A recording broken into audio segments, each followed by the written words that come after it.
I'm just going to set the scene a little. So if it were a film, we'd rise up on the image of very dark inside of a cathedral. The moon is shining through one of the windows, dropping moonlight onto the altar.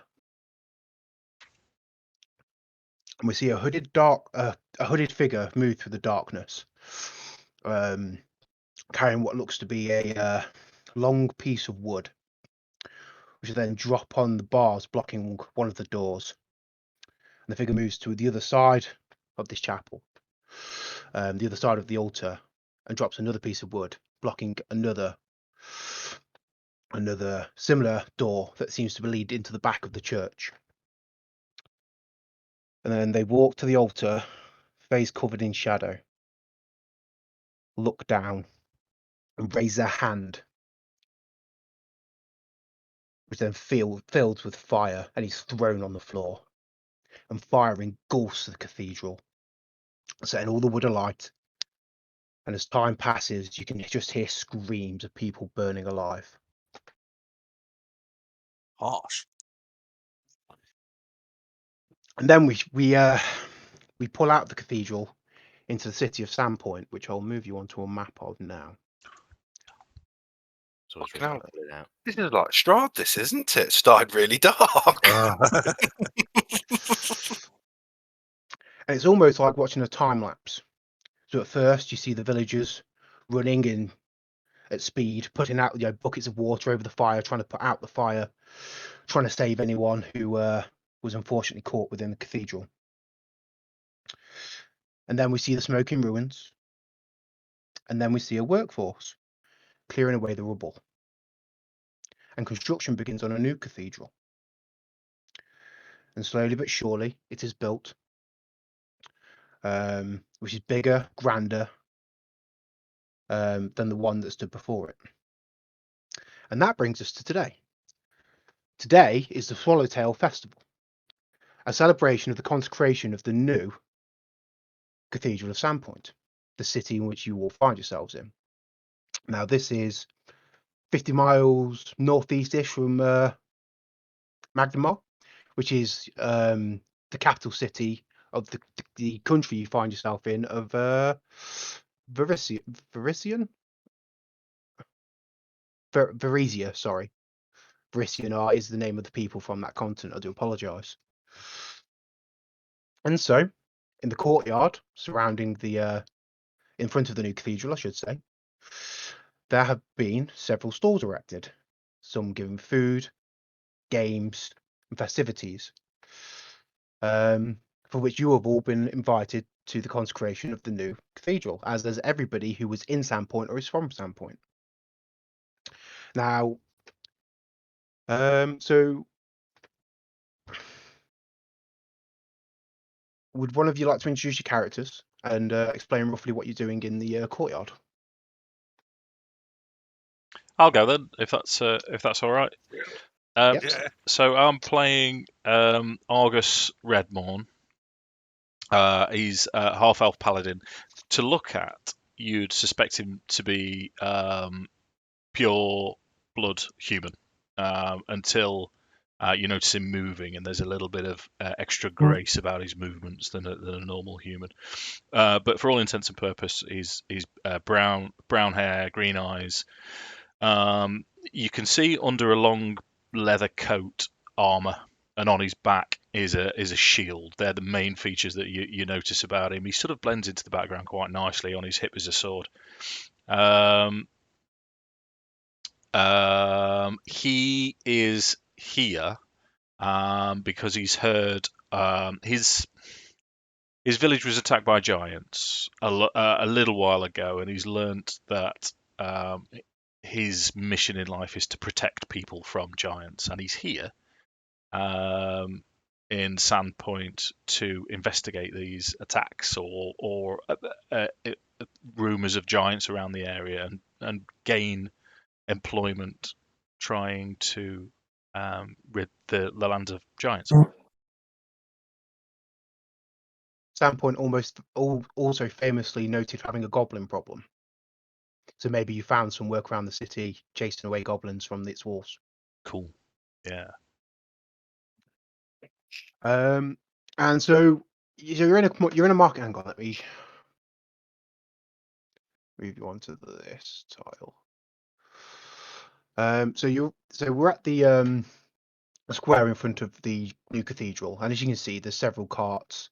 There's a few games going on, like strength games. There's a tug of war. Sorry, hit the button. I'm seeing a white map with a couple of markers. Yeah, same for me. Hang on, bear with me. Roll 20 at its best. Yeah, I'll drop you back onto that page for a second. Let me have a quick look. So they should be, and Well, I didn't realise me introducing myself was going to change the map, Tom. I'm a little bit I scared. thought I'd try and have you give you an done? idea as to what the area you're in. I don't like it. I don't like it.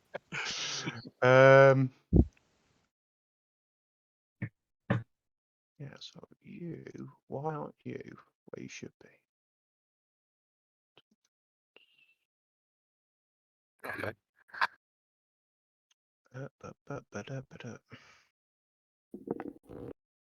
In the meantime, would someone else like to introduce their character while I try and Yeah, sure. Oh, sorry, go on, go for it. Oh, you go, you go. So I'm very, very pale, sort of dead looking. My hair, I've got long white hair on a black robe with the hood pulled up tight. The robe's seen better days.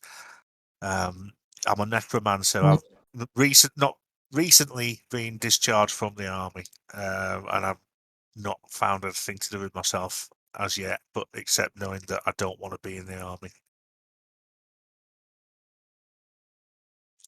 And I've just come out to see what all the kerfuffle's about. What race are you, Mark? I'm a human, and I'm carrying a staff. So it's just a long, worn black robe with a quarterstaff. You can see I've got long silver hair, and the bit of skin you can see is corpse white. What's your name, dude? Mortis. Obviously. Yep. One brushed up on their Latin, didn't they?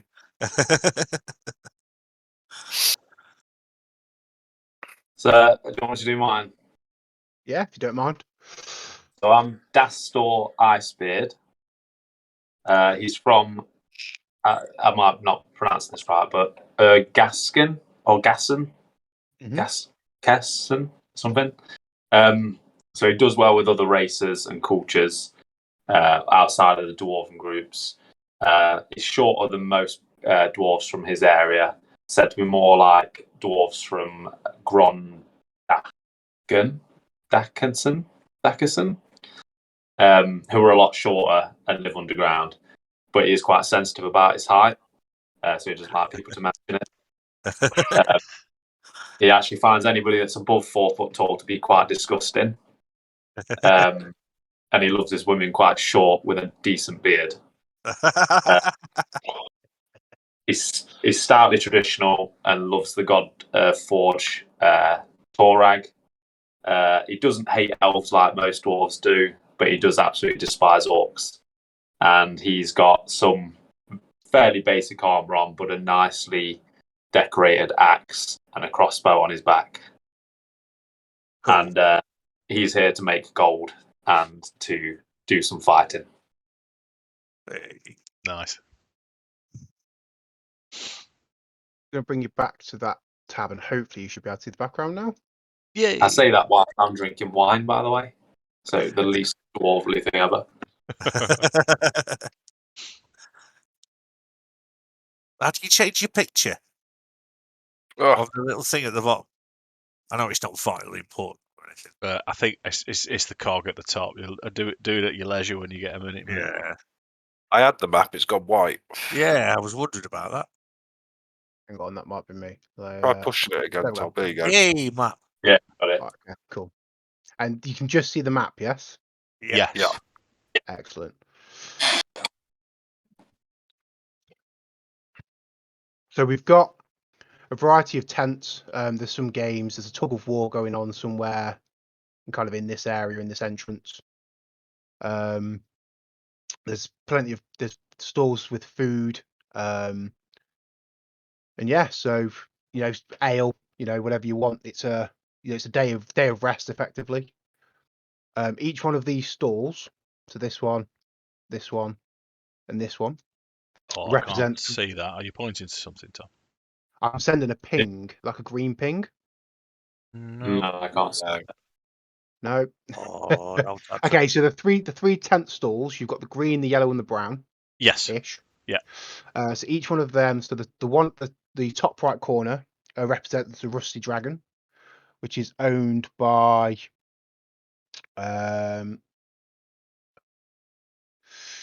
Aniko to Aniko I can't pronounce that now. Kajutsu got there in the end. Who is the owner and proprietor of the Rusty Dragon. Ameko Kajutsu. Another one, the green one represents the hagfish, which is it's like a dive bar. So that's where it's the rough bar. A lot of thugs, people tend to get stabbed a lot in there. Have you ever seen a hagfish? They're one of the ugliest things in the whole world, and if you go near them, they fire loads of slime at you. Well, funnily enough, the hagfish is so named because they have a hagfish behind the bar. And then the orange tent is owned and run by the owner of the White Deer, whose name. Bear with me 1 second. I have to jump to a different game screen. NPCs. I think I might have got my laptop to work, so I'll switch over to my headset in a second. Okay.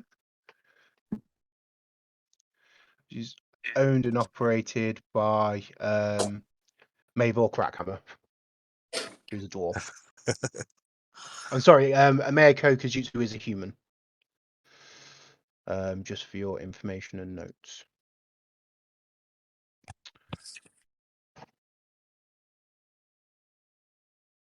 Who was the owner of the hagfish, did you say, Tom?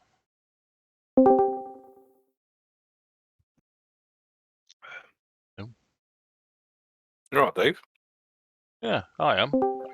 Yeah, I'm good. I heard some bleepage. Yeah, dropped out. Yeah, that was weird. Who's the owner of hagfish, did you say, Tom? I didn't actually. Ah. I'm supposed to have done. Sorry about that, chaps. I'm back. Let me just. Sorry, so I'm having to flip through to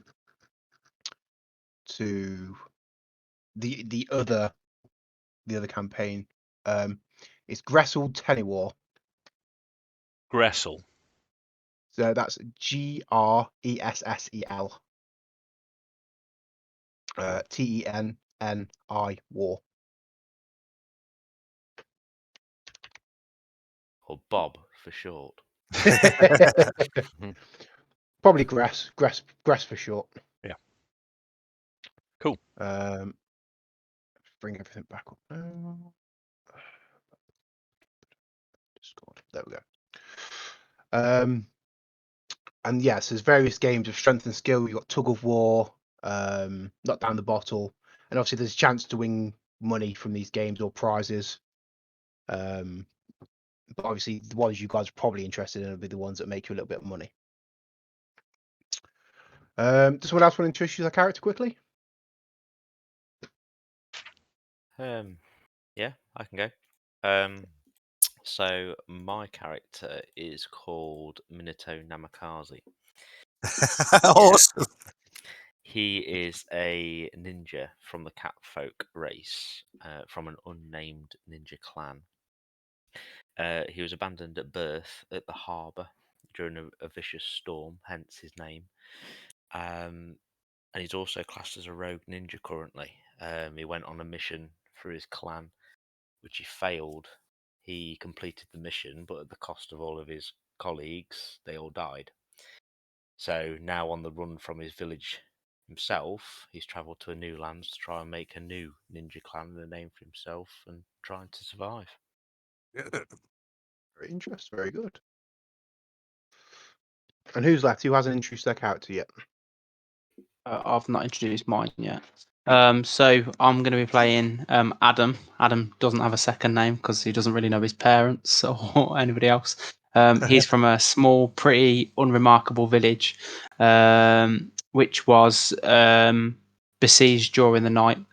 During the village siege, he suffered quite extensive burns. So you'd see him sat outside the Hagfish on a bar, kind of brooding to himself. He's got dark hair. He's quite relatively well, he's got 5'11", but he looks unweight, or as Rosen. though he Rosen in time. And there That's goes cool. Jake. I thought he was just like really letting the story have like a cliffhanger. Yeah. Nice stuff.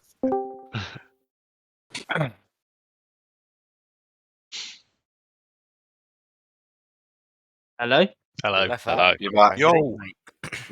My Discord crashed.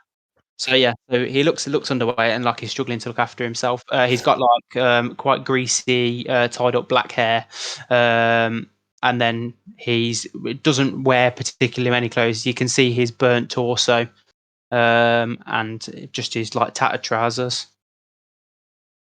Do we know why his torso's burnt? Or is that to be... He doesn't actually 100% know what happens. He's just got quite extensive burns from this incident. Ah, okay. Maybe it was a fire. Or at least we could say it was maybe something hot.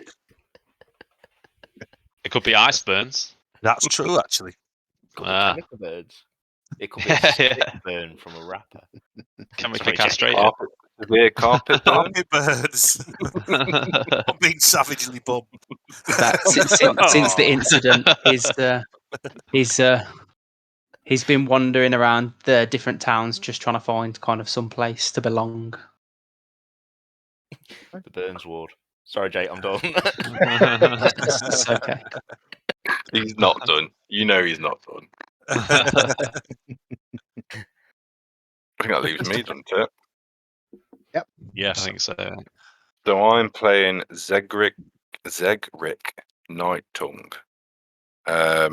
At a glance, you would pass him off as human, but when you actually look at him, you notice he's got quite smoky coloured eyes. He has 2 bumps on his head where horns could be. His shoulders are disproportionately broader, his arms disproportionately longer, and his fingers disproportionately longer, which identify him as a tiefling, though not full showings.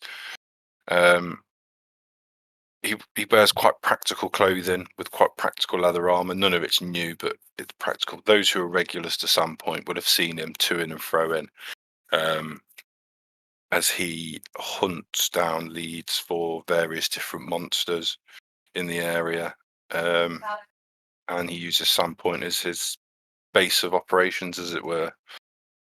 Those of you who are magically inclined, definitely Mark's character, maybe Jake's, would recognise there's a magical connection to his bow, very similar to your own bonding, but not quite the same. So you would sense there's something there similar to yours, but it's almost like a simpler version of it. Okay.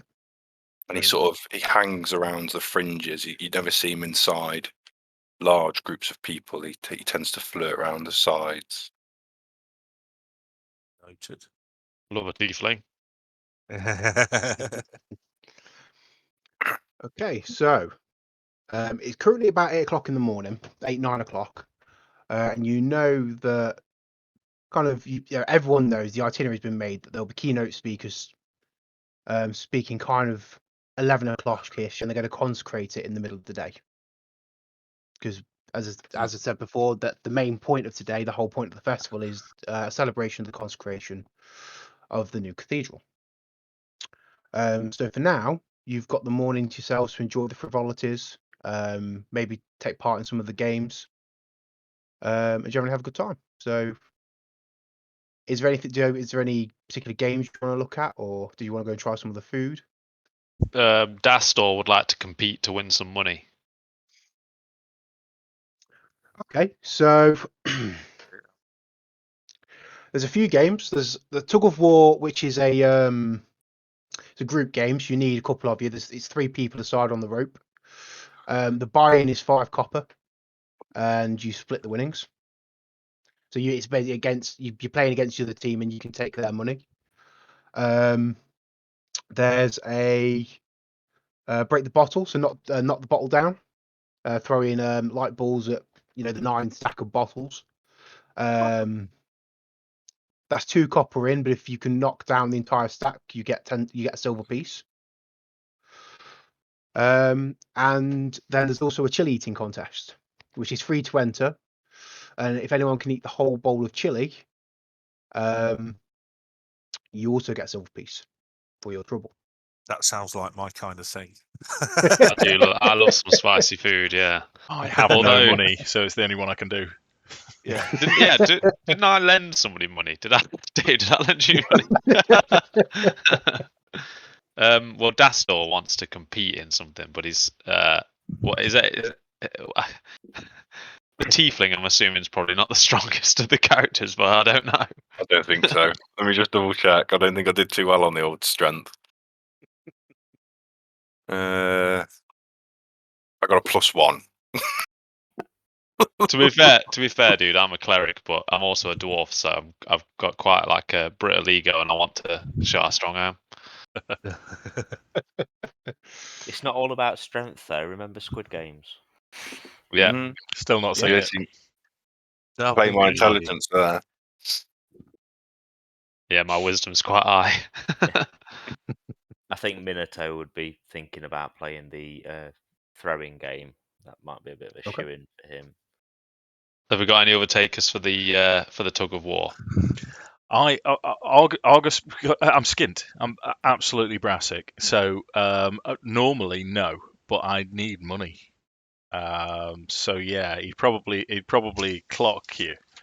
So we'd clock Dastor hanging around and sidle up, and he'd be like, "Listen, I've got decent skills. I'm reasonably strong. You fancy putting in for me? Because I already owe you money. You might as well go the whole hog, eh?" I feel like I'm going to end up a loan shark in this story. Yeah, Dastor is interested. Right, mate. He's happy to do it. But also, you have to remember I'm only like 3.5 foot tall, so you are going to have to bend a little bit with the rope. So we need a midpoint because I'm 6 foot.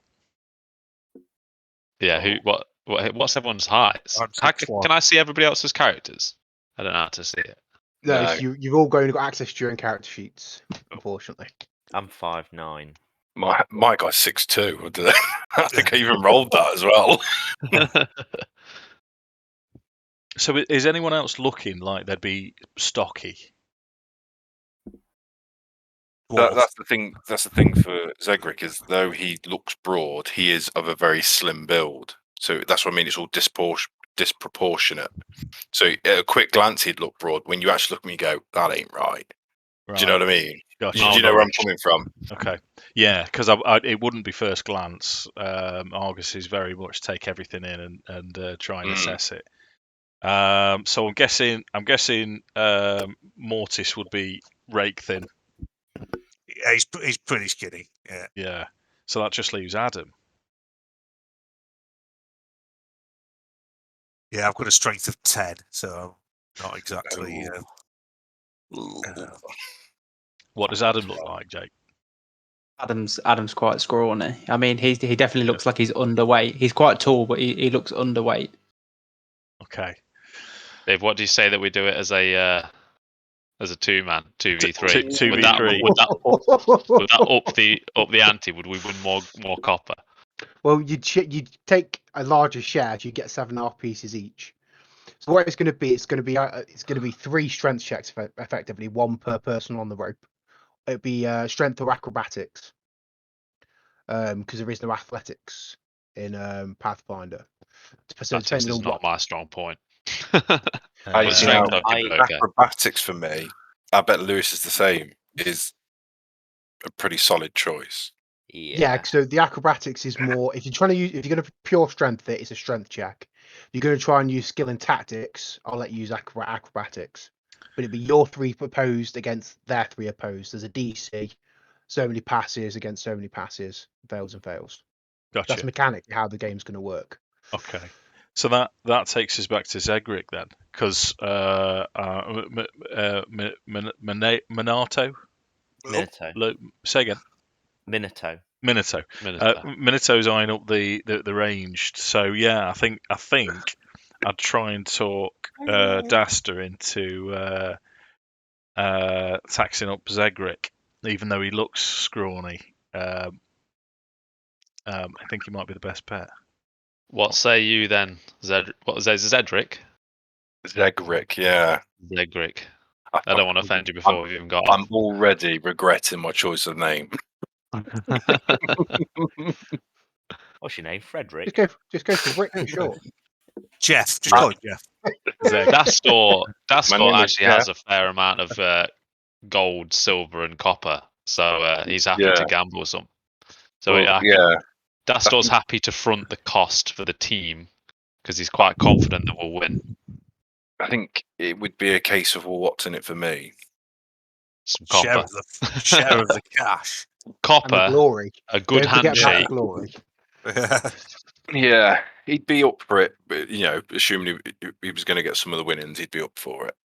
Dastor will happily front the copper for all 3 participants. What a guy! And then we'll just split the winnings. That's I'm in. I'm shaking hands at that. Dastor's confident. He's had 2 glasses of wine, so he's quite confident. Hey, day drinking is perfectly acceptable during the Swallowtail Festival. So, the proprietor of the game, a short gnome, only known by a gnome. Sorry, he's a short gnome. He's got wizened, scrabbly white hair. He's an out of towner. He's not from Standpoint. He's just here for the festival. And he says, "Step right up, guys. Take your positions on the right, and we'll get the team in on the left. Let's get this going. Nice, clean fight. No cheating." And he points at all of you when he says that, kind of one after the other. And he invites you to take your positions along the rope. The team we're going up against, have they done it before? Is this team? No, okay. This is the first time this game's run in the day. Okay. We know what races the other team are? You'll find out. Yeah. I was just going to say, I'm trying to think of an investigation we could do to give us an advantage. Because when you said gnome at first, I was thinking, well, this is a win. No gnome's going to beat me. Apparently, Mortis has cast magic missile. I'm trying to make sure that I've officially learnt it before we get into any trouble. Yeah. Well, we've definitely won then, haven't we? It did say no cheating. Yeah, true. But is it cheating if you didn't expect it? Roll if you want to try and get the knowledge of the team beforehand. Roll a perception check. Whoever wants to go. Only one of you can make the check. But you can roll to aid. So to roll to aid, roll a d20. If you get higher than a 10, you aid the person. They get a +2 bonus. So my perception is a +5. I'm trying to find where my perception is. It's quite a long list. If you go on to your main tab on your character sheet, on the right hand side, you have skills, and perception is actually quite close to the bottom. Gotcha. It's all alphabetical, so yeah. Oh yeah. And we just add those numbers up. Just click it. So if you, so my perception's not great. Your total is the furthest right figure. Do you want to attempt an aid? And 6? Better than mine. What did you say? I thought you said 12. Mine's +5. Oh. So I roll to aid you then. Dave, what's yours? 2. Oh yeah, let's do that then. Yeah, you can both aid. You can huddle up and both aid if you like. Oh, okay. I'm trying to find where the D20 is. So You can either on the left-hand Oh, side. I found There's like a. Got it. Got it. Sorry, dude. Yep. Oh no, I Or haven't just got it. click Sam, perception. it's just a straight D20, mate, not a perception check. Sorry. Oh, is it straight D20? Sorry. Yeah, for Well, AD. I've got a 12 then. I got a 12. Oh, you can use that roll. That's fine. Yeah. Just yeah. one So, yes, D20 then. Yeah, that's it. So you get a +4 I got to the that. exact same. So that's a 17 total. So they both managed to aid. I'm just trying to We find this happy with- D20 still. It's on that top left hand Oh, side. I see. It looks like Sorry. the dice. Lars has rolled it. Sorry, my mistake. I thought you'd rolled it, Dave. The other thing you can do, you can type in chat dash R1D20 and it'll roll a D20 for you. I found a thing that. Slash. Yeah, sorry, slash. Yeah.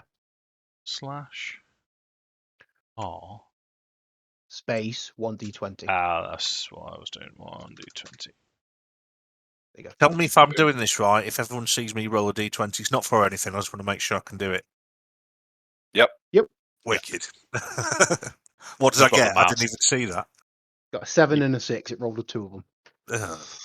So what I've got, Mark, is I've got my character sheet open permanently, and then Yeah. I've got the chat open on the right-hand side, so you can see all the roles and my character sheets there, and I just move it around the screen as and when I need it, mate. Right, that sounds like a good idea. That's what I'm doing, yeah. Right. So the three of you huddled together, Chat. and with the help of Argus and Zegric, Dastor, you're able to spot another huddle kind of just off to the side. And in that huddle, you've got 2 humans and a halfling. Two humans and a halfling. Okay. Righto. We got this. We got this, boys. Got that. Then what have we got? A human, a dwarf, and a tiefling. Yeah. So which order you set yourselves in the rope is going to define on who rolls first, effectively. I think dwarves should get some sort of racial advantage for having a low centre of gravity. I think, to be honest, I should probably be at the front, and then just remind me of everyone's characters' names as well, just so I can just put them down because I can't see all of your characters. I just want to put it down. So you've got That's Argus, who's being played by Dave. Argus, Dave, Zegric by me. Zegric. Yeah. Mortis is being played by Mark. That's me. Mortis. Was yours called Mortis, Lewis, in the last game? No, it's Mortis. Mortis, yeah, that was it. My full name's Mortis Nocturn. Mortis Nocturn. Is this that what's called? It? Nocturn. Nocturn. Oh, nice. Yeah. Just got to top my drink up before everything gets going again.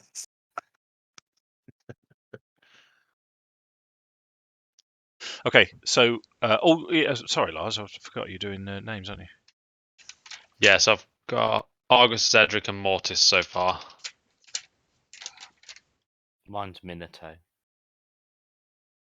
Minato. It's just so I can keep flicking back to it, just so I can address you with your real names. And I will be using these when we go to work as well, just so you know. First cardiac arrest. That'll get confusing, won't it? Because like me, Lewis, you won't know which one to go by. I'll go with whichever I feel is most appropriate at the time. And then Jake's got Addam. Addam. I'm never going to remember Addam. That's far too. Cool.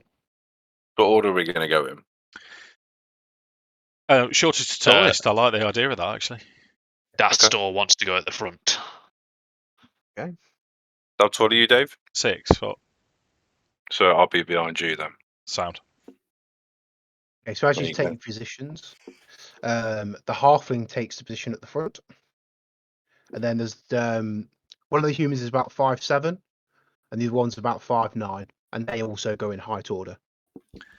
Can I just before as we prepare, you see Argus sort of rubbing his hands together. I'm going to use throw out my detect evil in front of me, see if there's any wrongdoers. You do not detect evil, but if you want to look to see if I you think they're going to detect magic. cheat, yeah, you can cast detect magic. There's also you get a slight magical aura coming from the halfling's hand.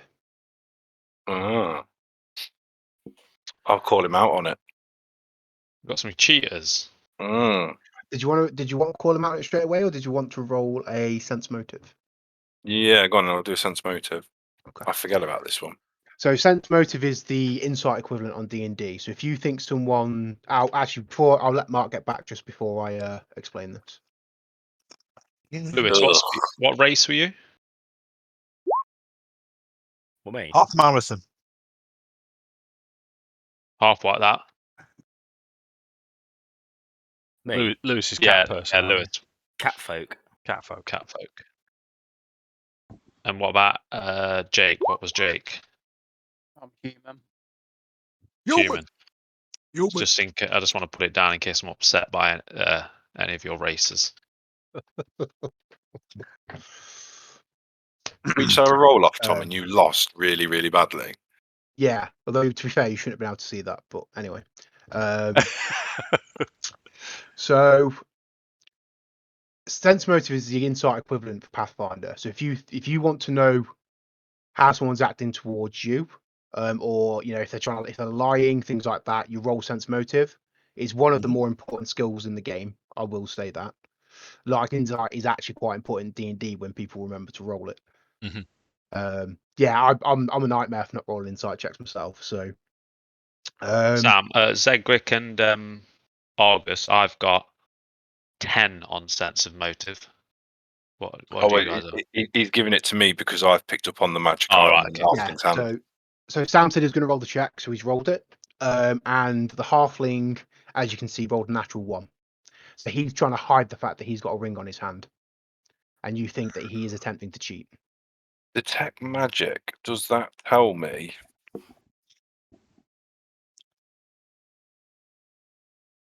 what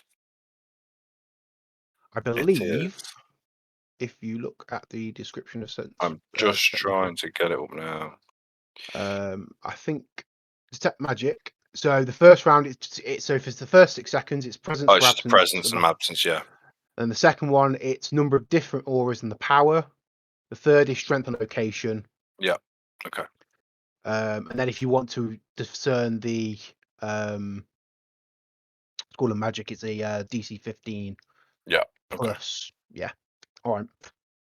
So he's trying to hide the fact. So he's got the ring turned inside out, which just shows the band, and he's got his hand clenched around it. So before they start, Zegric will probably take his hands off the rope, and he'll be like, "You there, halfling? Show us your hands. Show us the palms of your hands, because you and I both know there's something else going on here." Oh, you mean? Oh, I forgot about this. I'm really. It's my wedding band, and he kind of slides it off. Looks a little dejected and goes and puts it to one side, and then takes his place back on the rope. While he's done that, would I be able to go and steal that ring? I'll give you the opportunity to do so. Ring. Yeah. And with your sense motive, Sam, as well, I'll let that roll over and say that that's not his wedding ring. Yeah. If that wasn't already obvious. Yeah, I guess that. I'll give you an opportunity to do so when the game's on. Obviously, you take you a little bit of time to get there, so we'll roll that mid-game. Roger. So, oh god. Sorry, I'm just trying to work out. I've accidentally gained a knowledge of field of study, whatever the hell that means, and I'm trying to get rid of it. Mark, leave it for now, mate. I'll sort it out later. Magic missile. Oh, sorry. It's all right, mate. No problem. That's probably how the magic missile happened. I was trying to know. It's only a 2v3 now anyway, because the halfling's dead. Nice. Okay, so how we're going to do this? We're going to roll each in turn. So, Dastor, would you please make a strength or acrobatics check for me, please? I will. Come on, I'll do dude. a strength. Big money. Oh. Oh. Okay. And I'll I roll just this so literally you click guys can strength. see it. Does that do it for me? Yeah. Yeah, that's right. So if you look back in the chat, it will now tell you that you have rolled a 7. So it was 5 on the die plus your 2 modifier. Not great. Well, it depends if your brother could roll worse. Yeah, it's a game of rollies. Go on, Tom. And he does, Good yeah. lad. It's fucking rollies. He rolls a 2. So as you start tugging, God bless Torag. instantly you just, it's 3, 2, 1, pull. And you just, all 3 of you in sync, just one big pull. And they all come, like a person face forwards. They all kind of stagger forward. You caught them off guard. So Argus, you're next in the line, aren't you? Yeah, Argus is a little bit disturbed about the amount of tugging and coming that's going on, but he's going to let it ride for the second. So it'll be a strength check. Go on. I'm glad you were thinking the same as me. Oh, what a roll. Look at that. Yes. It's in the bag. Dave strikes again. I'm not throwing monsters at yourself. I know. So again, you just the sheer force of the power of you guys. They put up a decent defense, like they managed to grind their heels in just a little bit, and then you just give an almighty pull, and they're pulled further towards their red flag being over the chalk line in the middle. Minato, do you want to make a sleight of hand check for me? Sorry, a stealth and then a sleight of hand. 2 seconds.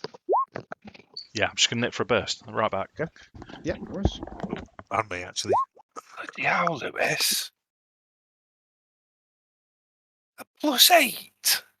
Yep.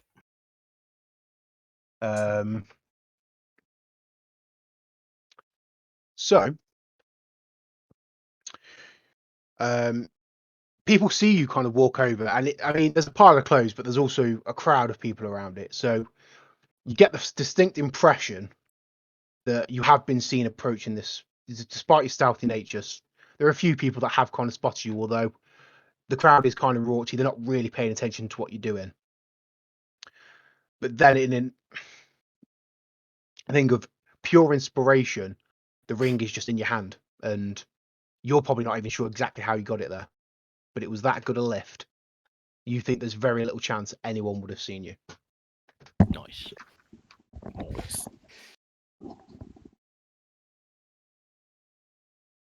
Sorry about that, chaps. The wine was calling. Then Dastor, will you please make a strength check for me? Eventually, Lars, you'll work your way up to 2 bottles. No, it'll be Zegric. Oh, sorry, no, that's right. It's Zegric's Zegric. third My in bad. the Oh, line. sorry, yeah. I didn't know if Yeah. you'd done it without me. I'm going to do You just rolled the acrobatics. exact same. Yeah, I roll did. then. Another 7. What was the outcome I'll of? definitely let Zegric do his. What was the outcome of Minato's sleight of hand? It's mine. He was seen Nice. approaching the pile of clothes, but no one. He rolled that well. It was probably a perfect lift, or so he thinks. Anyway. Okay. I got 24 on my sleight of hand. So I see. You never Zegric's you now can never wearing be too 2 sure wedding of rings. these things. So I'm going to go acrobatics. Yeah, that's absolutely fine. So where you've probably see those two dig their heels in and get really pull on the rope. Zegric at the back is probably dapping to the left and right, trying to sort of throw them off the guard a little bit. Yeah, absolutely. Oh, Natural 20. Oh, I don't. That's it, guys. I'm out. See you next time.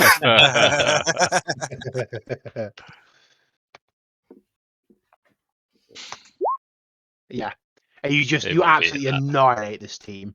You just drag them over. You're not even doing it 6 seconds, and you just pull them straight across the line. And you've won 5 copper pieces apiece. Congratulations. And Minato's won a gold wedding ring as well. Well, it's funny, if you look at the ring, there's actually like quite a small red gem. It's not like a wedding band. He didn't actually show you the ring, he just took it off. He never raised his hand like you asked him to. So it's got a little red gem set in it. Very nice. Come see me later, Lewis. I'll tell you what it is. I know nothing. Did we just put the money into the money section to add it on to what we had? Yes, that's right. Yeah. So if you add 5 copper pieces, if you go into got it. Yeah. character sheet inventory, additional. It's money on Additional, the yeah. side. Nah, Dave, you take it steady, mate. Don't spend it all in one place. I still. Dave, if you could give me those 5 copper pieces, then you only owe me 9 gold, 9 silver, and is it 5 copper pieces? Is it 5 to 1? I think it's more than It's that. Isn't it? 10 copper to a silver, 10 silver to a gold. I think something like that. Yeah, that's yeah. right. So Dave, it's only now 995. Okay. It is a lot. I think. Actually, I'm generous. You can keep that 5 for the time being. Wait until you wake up. At least a silver. Well, I can't do anything unless I've got any coal. I think what you'd see is as we complete this and annihilate the other team, you see Argus just sort of nod to the other two, but doesn't give anything else away as he pockets his copper. Okay. Oh, However, now that you've beat this initial team, these guys look like gym rats. They're absolutely fucking huge. Like they've got muscles bulging. Similar They're to cool. me in real life. and me. Who's laughing? And one of them goes, well, you beat the chumps, but can you beat the best? Well, you know what Dastor's answer is? We'll put a gold on it. Absolutely. So they've just upped the stakes to a gold. That's it. I think we had some pretty. We did pretty well. I do think that now Argus is probably thinking, "Oh, I've got my 5 copper. I'll stick with that." Well, Argus needs cash, and he knows. Do we know each other beforehand? Are we assuming that we know each other, or is this? It's certainly. I mean, although the cathedral's only just opened, they have had. They did put up some temporary accommodation for like people of religious orders who were visiting. So Sandpoint tend to offer free accommodation to those who follow the gods. Okay. So it's potential that you are sharing accommodation. So yeah. So I mean, me as a paladin and Dastor as a cleric will probably know each other. So in response to these meatheads challenging us and me already owing Dastor some money, I think there'd be a little bit of a huddle. And Argus would include Zegric in this as well. And I think I'll say, should we see if we can fleece him for more? No. That'll be my reaction. Are we game? Dastor says, "You know where my mind is." It's a yes from Dastor. It's a gamble. How much have you got? Dastor's doing quite well for money. He didn't actually spend a lot when he set his character sheet up. But I also don't know if I set up my character sheet incorrectly because I've got. No. I audited all of the character sheets. No, There's yeah, one you thing did. I've To be fair, I spotted do today, remember. Yeah, but it's we not logged in, not didn't we? yours. And we checked. Yeah, that's right. Yeah. Yeah. And Zegric similarly is quite flush with cash. Let's say he's been probably doing contracts at some point for a year or so. So he's sort of like, well, we can give it a shot. Dastor's a dwarf. Dwarf are always laden with gold, so I'm doing okay. But So he doesn't want to give away how much gold he has right now in his backpack. Yes, he's like the same. He'll give off. Yeah, he'll be like, we can give it a go. I can put up half of that. Okay. Dastor is happy to cover the other half. So let's still in the huddle then. I'll say let's see if we can make this 5 then, shall we? I think Zegric at that would be a bit like, I'm sorry, who are you to be gambling my money? It's your choice. I'm just making the offer. Dastor did get a little bit of a shaky hand. Dastor also doesn't know what the value of gold is in Pathfinder yet, so it's unsure if 5 gold's worth a lot or not. That's the problem. I know long term it's going to be fine, but I'm going to play the character as it were. I would also behoove to remind you, Lars, that you have a particular spell called Bless. Okay. Let me quickly go on D20 and see what Bless would give me. My cat's just brought me a clothes peg. He seems to have put it on your finger as well. Shame you didn't record that, mate. That would have been incredible. He didn't do that. He literally just brought it to me, and I thought, oh. Yeah, they're dumb, aren't they? My one doesn't particularly bring things except just sit and cry at me.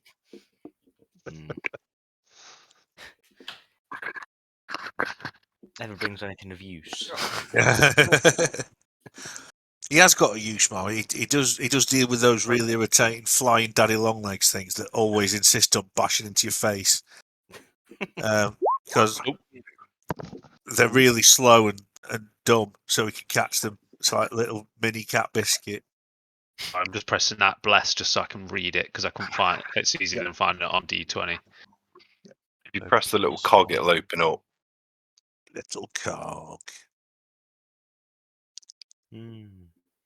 Oh yeah, got you. Nice one. Yeah, so it's not an attack, but it kind of is an attack. So Bless would apply in this situation, if that makes sense. Yeah. Dastor's going to turn to Argus and Zegric and say, "I'll bless this challenge. We'll be okay."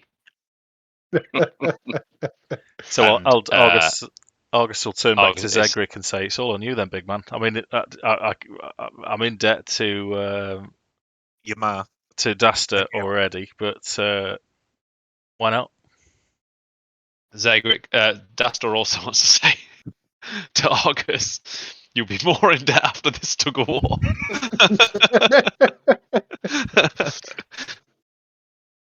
Yeah, as this discussion's going on, Zegric's probably looking at you both a bit warily because you obviously got a bit of a companionship going on, and he's a bit of a loner, so he can see he's probably a little bit uncomfortable with being directly spoken to, and he'll be like, "Well, in for a penny, in for a pound. Let's give it a go." And Dastor thinks that the gods will bless this tug of war anyway, so we should be okay. Just to put your mind at ease, Zegric. Assuming Gods are on our side. Assuming that they go for it. Let's give it a try. So was Argus is going to turn around to these meatheads and he'll sort of stride up. How tall are they, Tom? They vary. So they're all big guys. You think they work at the mill? Having been round a bit, you think they work at the mill. So they're pretty big, pretty. So I think the shortest of them is probably around 5'11", the tallest being about 6'4". So taller than all three of you two. Oh, three, sorry. Yeah. I think three really hench gnomes. And what race are they, Tom? They're all human. Okay. All Human is the predominant race in Sandpoint. Okay. There are others. There are bloody dwarves, are, there are aren't gnomes, there's elves and half elves, but they're very few. It's majoritively a human settlement. Do you know? Do you know in Pathfinder, Tom? Yes. Is there any not intimidation checks, not persuasion checks, but any take the piss checks?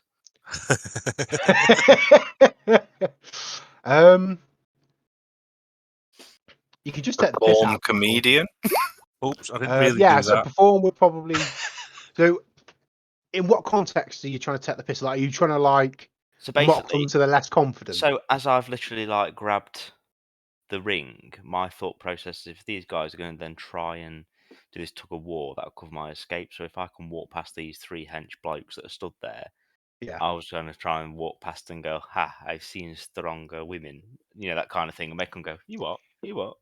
That kind of thing. Yeah, roll intimidate. But roll intimidate, Jack. If that's what you want to do. Yeah. Okay. Oh, Lewis. Minato's not the intimidator type, is he? So the big guy turns to you, kind of looks you up and down. Maybe you should join these three. Perhaps you'll give us a real fucking challenge then. So at this, Argus is going to walk up to him, poke him in the chest and say, "You're on 5 gold." And he's just going to turn around and grab the rope. This will be like taking candy from baby.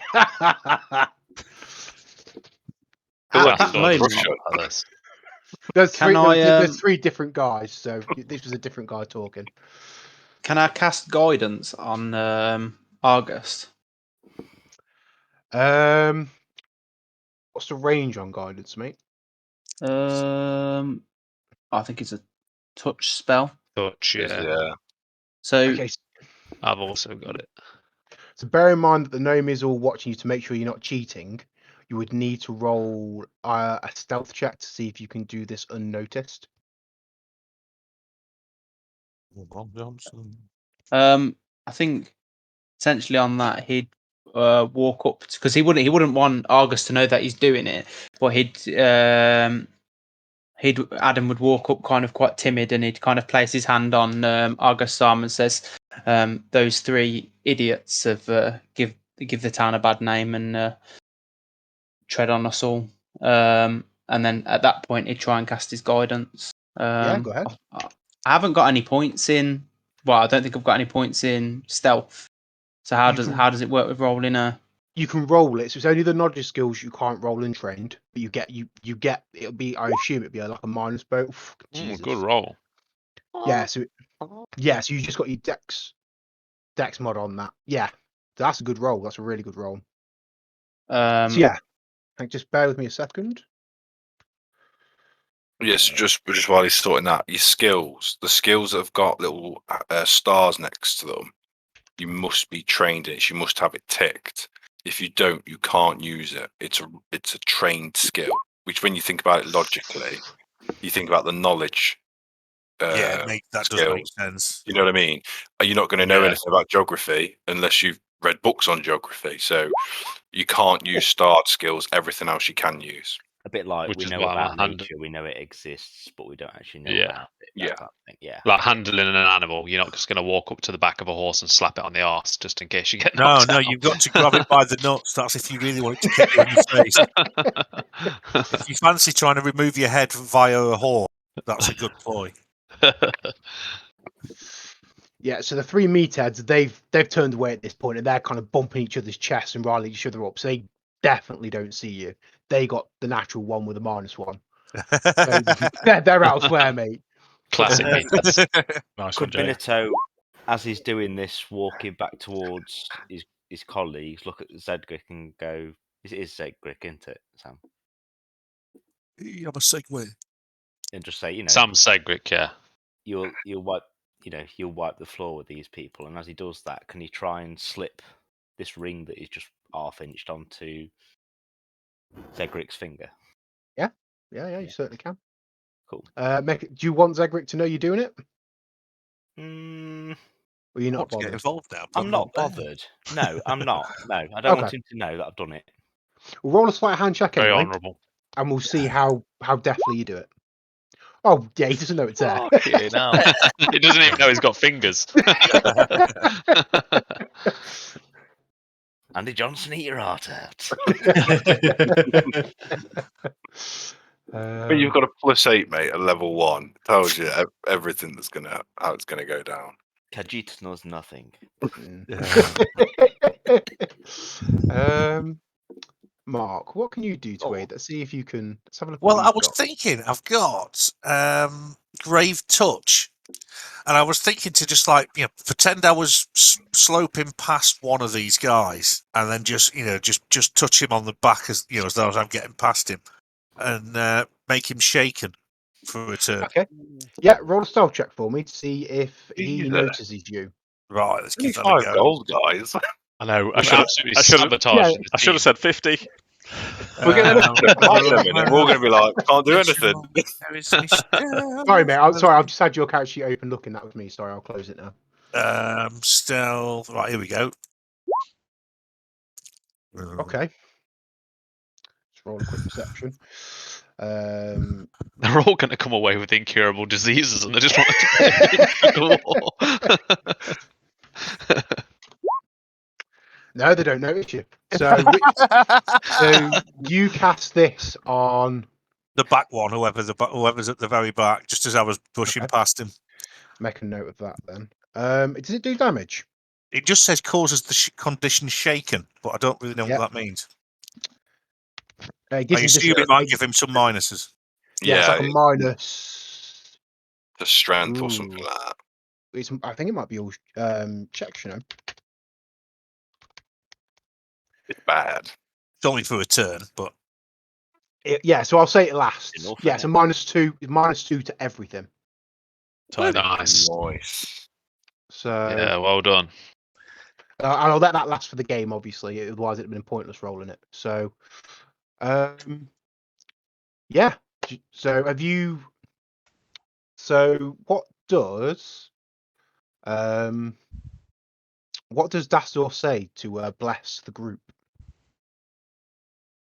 Dastor doesn't know any spells from the god of the forge, but he's just gonna say, "Blessed be this rope," and then he's gonna spit on both hands, rub his hands together, and grab the rope. yeah. Okay. And are you going to cast bless or? Yeah, and then he's gonna cast bless. I'll press it now. Given how poorly everyone else has been rolling, I'm not going to roll, and you can get away with that because to be How do fair, I you're a roll cleric the anyway. bless? You don't, so it gives everyone a +1 morale bonus on their check. Cool. So Argus, you've got a +2. Yep. Everyone else has got a +1. Sound. What does the ring do for me? I'll tell you when you get there. No, okay. It's going to give them some uncurable disease. That's for real. And so you've only got 3 places, so you kind of have to push together a little bit more. You've not quite got the equal spacing because there's 4 of you now. Oh yeah. And what order are you going in? Same again, or with the addition of Minato, obviously? Dastor's already holding the rope at the front, so he's on the assumption that he'll be at the front again due to his height. I'm 5'9". But So he's going to what's everybody batonate the else's squirrel. height? You go second, then I'll go Minato second. Okay. And then the So- tiefling and human at the back. Yeah, That's so the previous round. awesome. So then, Dastor, please roll me a strength check with a. So if you all open your character sheets now, Yeah. I'm just gonna have a look now. I think there's a way. Is it the in the temp, temp box next to your so just chuck it in strength so that it adds it on when you roll it. Argus, you +1, obviously yeah. yeah. And Sam, you can do the same. You can add a temporary misc bonus to your acrobatics. Minato, are you going to go acrobatics or strength? Probably acrobatics. So put in the little misc box by your skill. Yeah. Oh, sorry, in the temp box. Sorry. Yep. Just stick a 2 in there. Roger. Well, it depends, Tom, because what's that ring going to do for me? I'll tell you. Don't worry. Wait. That's what I mean. There's no point me sticking the point in acrobatics if the ring gives me like +2 to my strength and I get another one on top or something. Do you know what I mean? Sam, you're overthinking it. You're overthinking it. These meatheads are destroyed, mate. All of them are terminal at this point. They've all got All blood of them. cancer now. So has that got your? Mushroom. So Dastor, has that got the extra +1 on it? Sadly, yeah. Okay.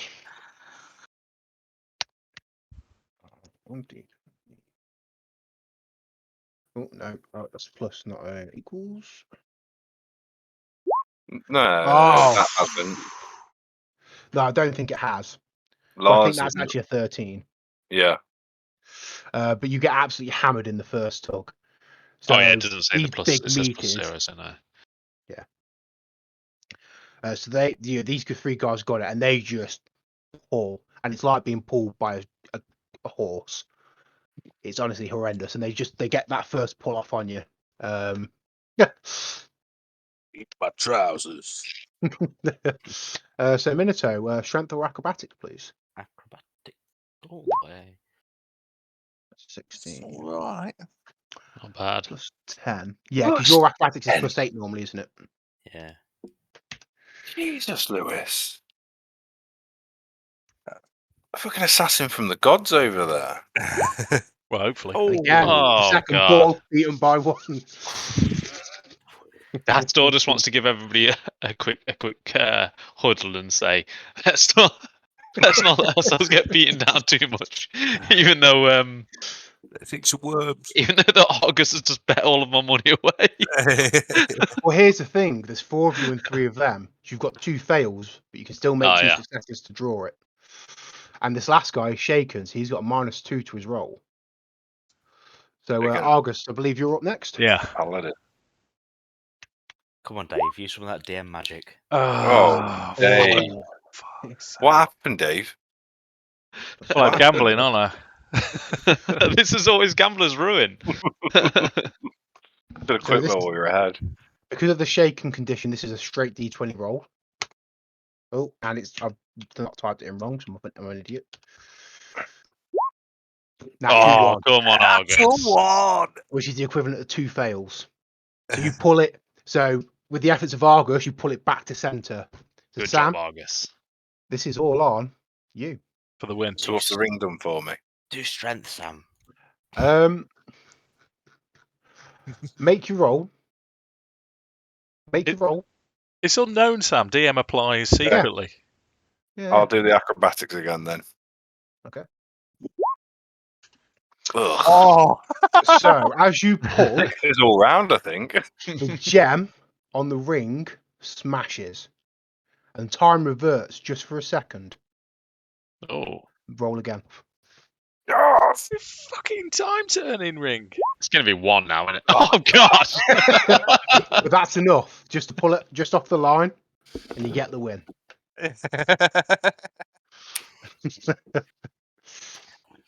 So the ring was essentially if you failed, it was just for the game. If you failed the check, you get a reroll. quality. 1 free reroll. So Oh, we should save you it all for are. last now. it was only Something for the purpose important. of the game. It'd have broken after the game, sadly. Oh, okay. So you all get 5 gold pieces, and they give you 20 gold pieces. So they give you 5 each, Nice. Nice. and just they look kind of heads down and just we didn't think we could lose, and they just kind of storm off, go and get themselves a drink. Come And in then to drink. Minato will shout to be like, as Minato said, weak like girls. And they just kind of hang their heads. Nice. I'm going Does for that mean the we now kind get of- the title of tug of war champion? Right, I was going to eat some chili, wasn't I? Was I going to do that? Did I say I was Can Yeah, if you want to, yeah. Eat some chili, yeah. What does that involve? So there's a half-elven lady, Yeah. and there's a bench with a table. There's a massive pot of chili cooking on a fire next to the table. I still have no money, so it's just as well I've got to add to this. And she says, step right up, step right up. Anyone who can beat my bowl of chili will get a silver piece, but I bet I'll you go can't for it. eat it. Me, I'll go.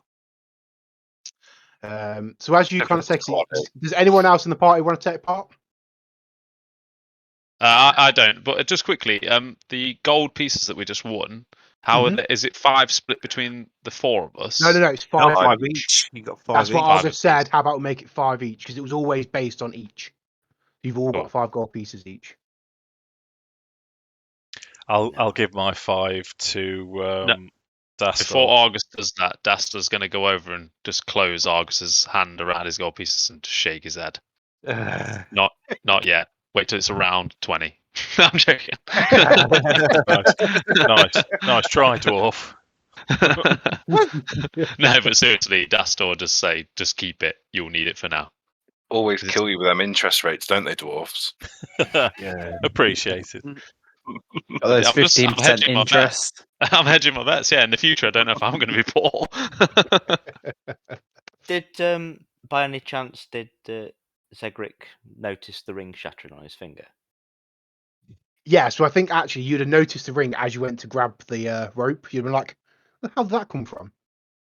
And then game time, wouldn't have had a chance to assess it properly. Yeah, and then obviously it's broke Yeah. broke at the end. No, It's still a band. I was going to try and have a go to remove it so he wouldn't know, but if he knows about it, that's fine. Going to start robbing your comrades. Yeah. I mean, you can make a retroactive perception check, I suppose. See if you notice it, Sam. But I think the shattering probably, unless you're really out of it, the shattering would have the low DC. It's all good. I'm okay. I was only going if he hadn't noticed, I was going to try and half-inch it back so he wouldn't know. You know, have a bit of a grin on my face. But That group will have a go at the chili contest too. Go on, why not? It's free money at the end of the day. Yeah, I was thinking. This one is free Zegric entry. Mortis, isn't it? Yeah, I was thinking that. All you're going to do is mess up, aren't you? Minato's not, because if these cat folk, they've got weak stomachs, and if they have anything hot, they'll shit for England, and then they'll have to eat grass all day. So no. And you're going to shit in someone else's garden as well.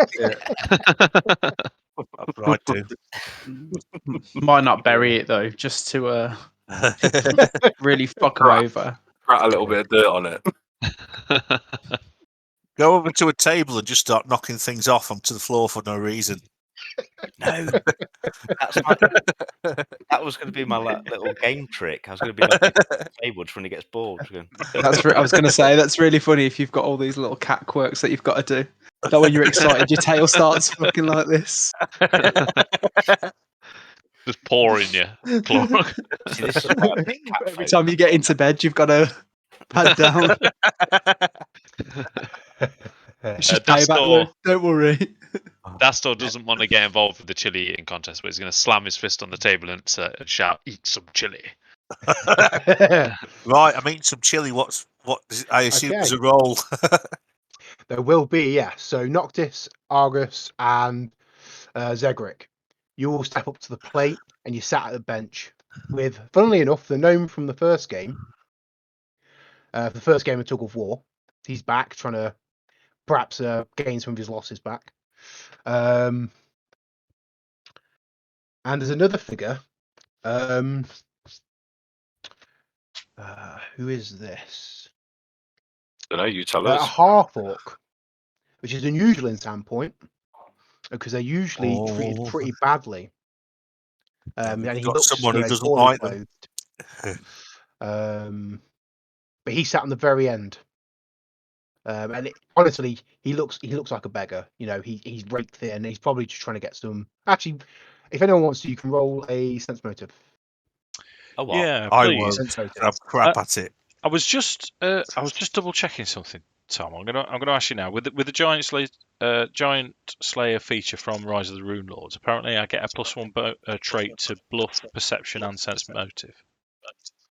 Yes. Oh. I've not added those. Yeah. So I don't know. That's my bad. I should have caught that. It's on me. No. 10 sense motive. So sense. Is that for all of us, Tom? For anyone who took the trait from the book, from Yeah. the player's handbook, you can take it if you want. Yeah. If you want to, that's fine. What I'll do is I'll add it to your sheet at the end. I've got it I'll do anyway. it I've for got a tick in it. So. Okay.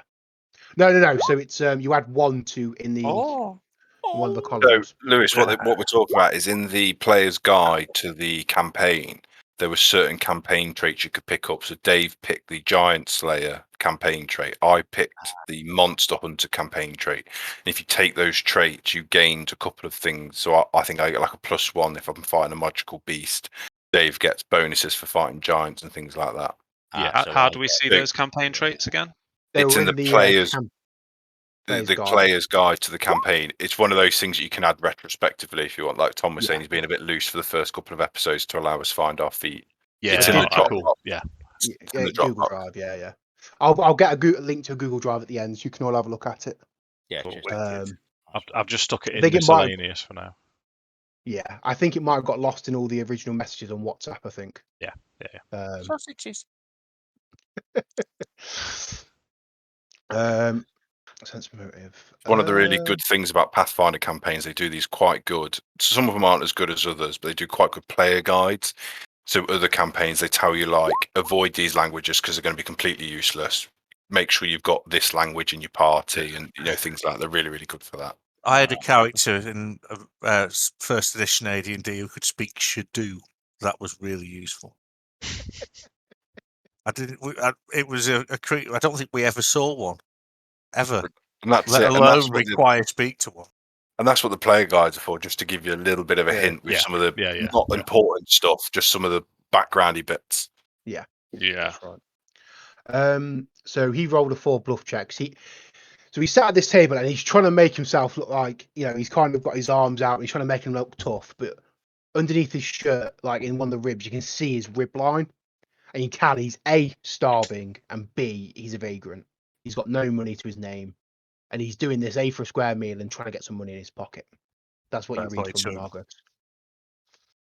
Okay. So, because it's generally no. I won't even make you roll knowledge local for this, but half like orcs are obviously they're an evil race and they're seen as such. Everyone fucking hates them. And the half orcs are just treated like shit. You know, they're spat out in the streets and you know, they're not very well treated. Okay. So Gotcha. okay, so the half lady comes across big ladles of this chili and fills a bowl that's been set in front of you. He says, if you can eat the entire bowl, I'll give you a silver piece each. What do you say, lads? Let's go. Okay, so make a constitution saving throw for me. Do we just click con for that, do we, Tom? Yes, that's right, yeah. Yeah. So I'm just checking because it's a bit different with Pathfinder, with D&D Beyond. 10. Okay. Rolling rocks So- tonight. Go on, Sam. Zegric and Argus, you take a spoonful of this chili and it is hot. It is really, really hot and it's burning your mouth. But you swallow it down, you're all good to go. Mortis, your eyes are fucking streaming, mate. Yeah, I've been there. I once ate a dried ghost chili for a bet, and I imagine it similar to that. Yeah, snot, tears, the whole works. But you haven't been sick yet. Yeah. Okay? Yeah. Yeah. I'm crying. I'm just crying tears of pure agony. Sorry, I need to make 2 rolls myself. Probably going to sting in the morning, though. Oh yeah, you don't want ring sting. Fly that Japanese flag, eh, Lou? Yeah. I know a little song about that. It's a constitution save on the way in and on the way out. So the half orc and the gnome, they're keeping up. They're in the same boat as Argus and Zegric. You know, their spoon's gone in, it's gone down. It's so can you all make a second constitution saving throw for me? Oh shit. Yeah. Tempting fate now, aren't we? Slightly better than last time. Oh, boys. Oh no. Zegric shit his pants. Zegric went from I've got this, boys, to uh-oh. We've all been there as well. What's that in my pants? Oh, these guys aren't doing any better. So Mortis, Yeah. you put it in, you don't get any worse. That's the best bit. Okay. So it's quite happy it's about another that. of the same. I'm holding on. Slightly better, yeah. You're holding on. Dave, you're feeling the heat now. There's a few tears and snot, but you're all right. Zegric, you've got the tears, the snot. It's fucking bad. Feel like I've lived this. The I've gnome been there though. I know exactly how he feels. sits back. You hear a rumble from his stomach, and he just throws his spoon down, gets up, and walks away. The half orc, he's looking a bit pale, but he's determined. He's committed. Roll one more Constitution saving throw. Oh Come on now. Come on. 17. Boom. God. Oh, we've got some rolls. Mortis is bringing it back. So you all lift your bowls now. You put the rest of this chili down you. And it hurts. And it's hot. And there's tears and snot. But you're all right. Let's roll see how our half orc friend does. Come on, son. Yeah, I want him. Come on. I want Yeah. him to do well.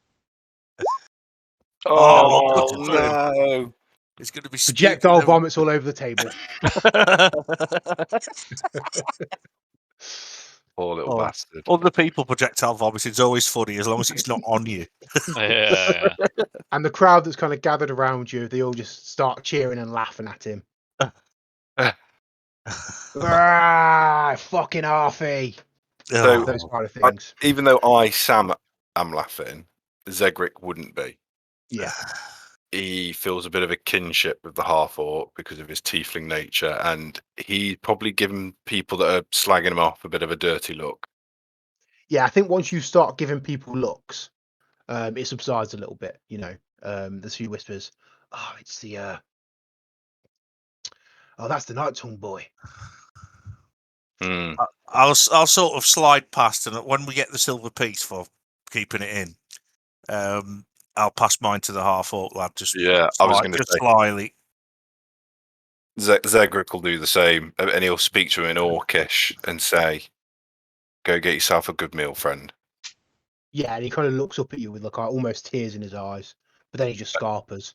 And he said it in Orcish. Bit of a hint to a bit of my background there.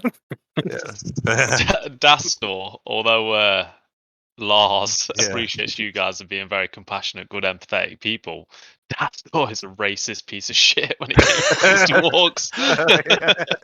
So as soon as this half orc walks off, he just spits on the ground and shakes his head. Yeah. Okay.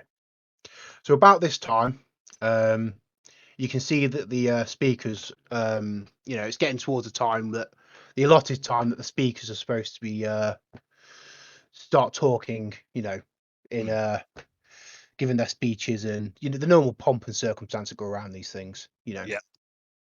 But you've probably got a bit of time just to get yourselves, a glass of mead or something, get yourselves a beer.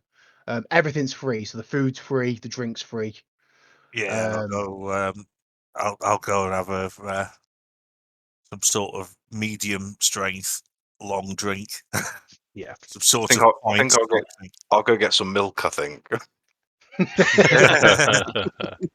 Yeah, that's Milk's easily the done. best thing. Milk and ice cream's the ultimate thing you want best. But if not, milk's a fine substitute. Yeah, Full fat milk. Nearly had ice cream, didn't they? Didn't they, Lars? Yeah, I had ice cream, but Tom surely reminded me that if you're going to carry ice cream for everybody, you need somewhere to store it. So I just had a really sloppy bag.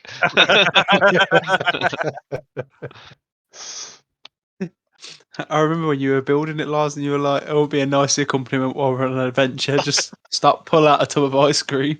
Who wouldn't enjoy that? If this was real life and we're all on an adventure, and then when you guys says, "Right, guys, let's have a rest," and then just brought out some like Ben and Jerry's. like the cornettos, I'd be really happy. Cornetto. Right, I would be happy. Lewis, have a you mink, muted, mate. strawberry. I'll be thinking like We need to bring you cornetto just along reminds me with of home. Gerard, Lars, I think, because a bit of ice cream would go a long way. Yeah, I think Minato would be trying to get a milk punch. I think just embracing the catness. Yeah, licking it out of a bowl. Yeah, Half and half, milk and cream. Well, no, it's spiced rum, isn't it? It's spiced rum, vanilla, and milk. Milk punch. It's actually quite nice. It's Victorian. That sounds drink. wonderful. Actually. I've never had that. It's not. Yeah, it's nice in the winter. It's really nice. Yeah, it sounds like a Christmassy drink.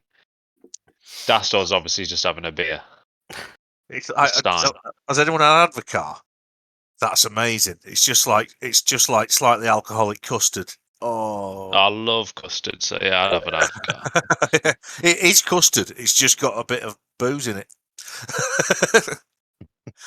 But it's quite palatable. But you will get called a huge girl's blouse if you buy one in the pub. Have you guys had an Amarula? That's like a South African version of Bailey's. That's quite nice. Oh, I like a Bailey's. I like Bailey's.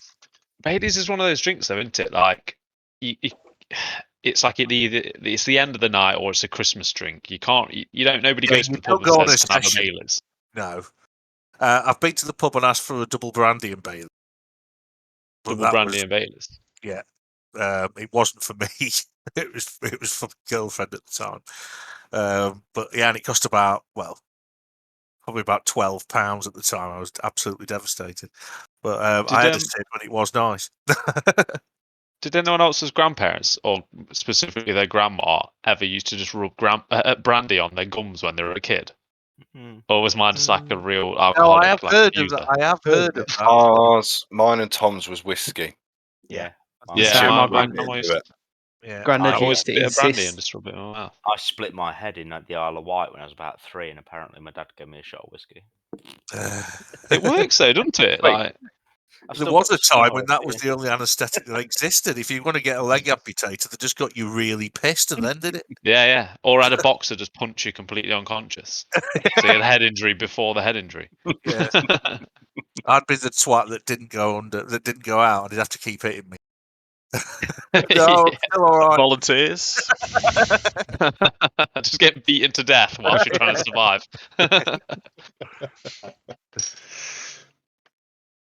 So I think as you finally get your drinks, and it's getting to that time. It's the boring part of the festival, but these things have to be observed. And Mayor Kendra Deverin, a short brunette human woman who those of you who are local to town know is the mayor of Sandpoint. Yep. Finally takes the stage, and she says, "Good evening, all. Good evening, good morning, all. Morning. I'm so glad that I can see you all here today. I'd personally like to extend my personal welcome to the visitors to the town who have come on today, this auspicious occasion. And even Lars Ravanki, the local tanner. He's managed to tear himself away from the smelly leatherworking shop that he calls home. And the crowd just start laughing a little bit to themselves,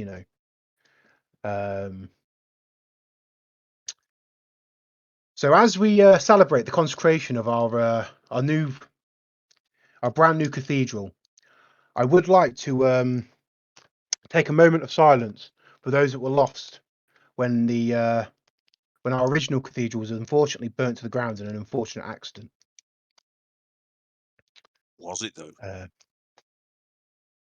Could have been a Norwegian satanic black metal terrorist. They used to do that. I'll be honest, anytime I hear the name Lars outside my name, it always takes me to that movie Eurovision. Have you seen it? It's good. Yeah, I'm aware of it. I've never watched it. Yeah, It's ding dong. actually Play quite yeah, good, ding yeah. dong. You're going to play yeah, ding dong. That That's my sounds people. quite amusing.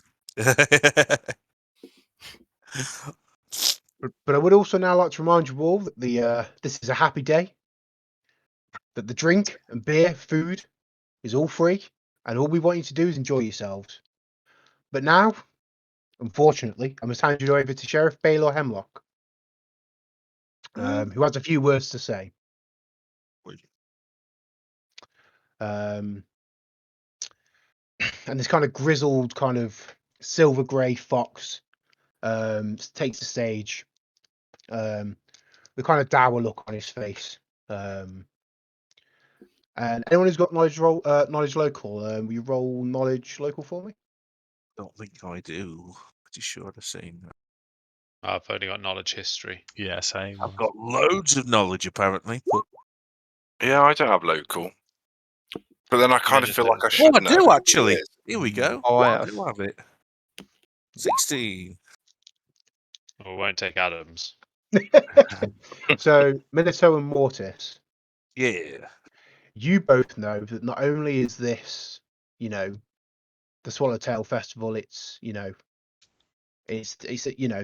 although it is a reminder of the burning down of the old cathedral.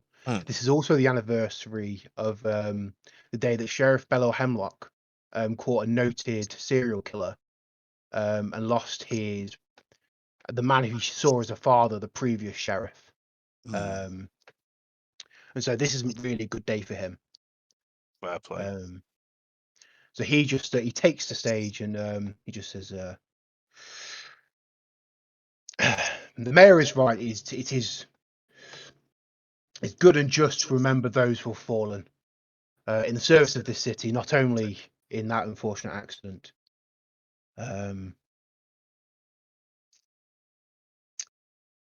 But this is a day of frivolities, and I don't want to bring you all down. So I'll keep this short and sweet. Please behave yourselves. I understand the alcohol is free, but I don't want to have to set the city watch on you all. So keep your noses clean, have fun. And I should be handing you over to Longiku Kaijitsu. Kaijitsu. God damn it. I can never get that surname right. Kajutsu. Unfortunately, a sudden illness has prevented him from being here today. And then someone else shouts from the crowd, more than like he's just being a miserable bastard. Now.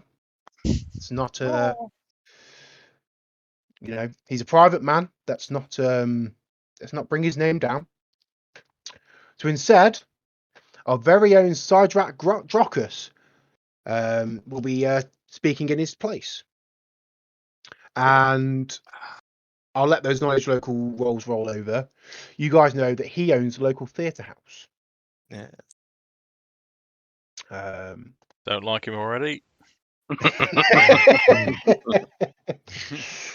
And he puts his hands on the podium and goes in, ladies and gentlemen, it is a privilege to speak to you all today. A lot of Russians in Sandpoint. It's because in D&D my character's Russian. That's right. It's like a default accent for me, I'm afraid, at the minute.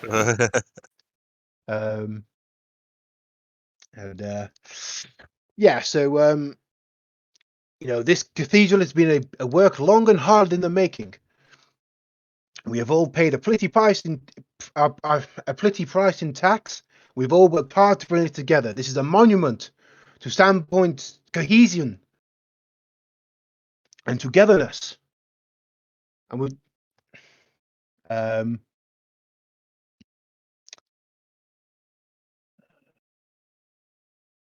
we should be proud that we have done this task. I would also be remiss if I did not mention that starting Thursday, our new show, a production of The Harpy's Curse, will begin with the famous demon Alexandra will be taking the lead role. Roll Johnson. Yeah, and at that point, kind of older, balding man wearing a monk's habit kind of takes the stage quite quickly and starts pushing him off the stage. No, I have not. That's enough now, Sir Dak. You were warned about this. And you all know this balding man to be, and you would all know this, Father Xanatus, who is he's the head priest. He's a he's a cleric of Desna, and he is he's the head of this cathedral. Now, the cathedral itself is dedicated to three gods: to Desna, Sarenrae, and Iomade. They're the three main deities that this cathedral has been pledged to. Dastor, you know that there is a small shrine to Torag, but it's off to the side.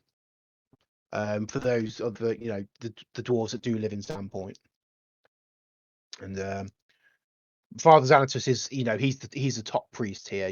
He calls the shots, and he stands up in front of you all and he says, "I too would like to express my deep thanks to you all for your efforts in restoring the cathedral. And in fact, it's been built bigger and better than it ever was. But we must remain humble. Although this cathedral is a glorious, glorious testament to our strength of will and our belief in the gods."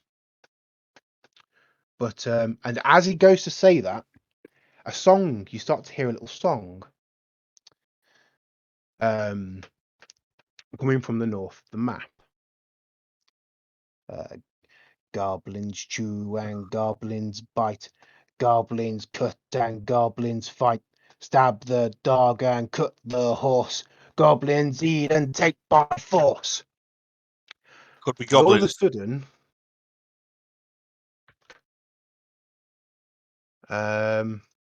if I can be quick, I reckon there's goblins afoot. I don't know. I've got a feeling it might be. That's the turn order. I thought it was the Germans. Always the Germans with you, Lou, isn't it? Always the Germans. The Germans are coming. Yeah. Are we the baddies? Such a classic. Utter comedy genius. Look, have you seen my hat? Why have we It's got a got skull on it. Look, everything's got skulls on it. The third round was knitting. He's knitting a little skull. Can you all see the goblin tokens? No, the map's still the same for me. Oh, interesting. Find it again. You need to There's a push it. Nocturn order come up, but that was it. Yeah, that's disappeared for me. Yeah, I closed that for a second. Is it Is it like the layer There we go. system? Yes. No, I You can see see them now. goblins, yeah. Just sweet. Look, Dirty goblins. Okay. So I would like you. So, and as these goblins appear, the crowd just start screaming, and everyone disperses. Time to leap into action. That's what I reckon. Yeah, and I'd like you all to roll for initiative, please. Sweet. That's what we like to hear. I'm trying to work out how on earth I do that. Let's turn over. Turn. No. Where do you click for initiative? Literally initiative. INIT. Right, it'll be on the main, won't it? To the right Yeah, of your sorry. wisdom. Mine's saying you wanted to send the result, but no valid token. Yeah, I got that. Yeah, as that's Mine one well. thing we says that. haven't done. It still is, shows, I think. Yeah, it still rolls it. Left of wisdom. But we haven't. Right, The other thing I of do need wisdom. to do is get your token. Okay. I had maggoty bread for 3 stinking days. I for don't now- appear to have initiative as a thing. So you've got your strength, dex, con, int, whiz, charisma going down, Yeah. haven't you? Come Yeah. to the Just to the right. INIT. I believe it'll be wisdom for you. It should be to the right of wisdom. Yeah, it's the next like black box on the right side. Right, yeah, I see it. Sorry. Different for me because I've got resistances. Oh, so check mine's out so my bad fine. self. Fuck, it doesn't matter anyway, mate. You rolled a 4. Yeah. Thanks for turning up. August wasn't any better though, to be fair. So. No, devoed. The tank of the party moves last. That's quite often the case. I mean, Dex is me dump stat. Okay. I'd have said Constitution was the dump stat. No, not to roll it, Mark.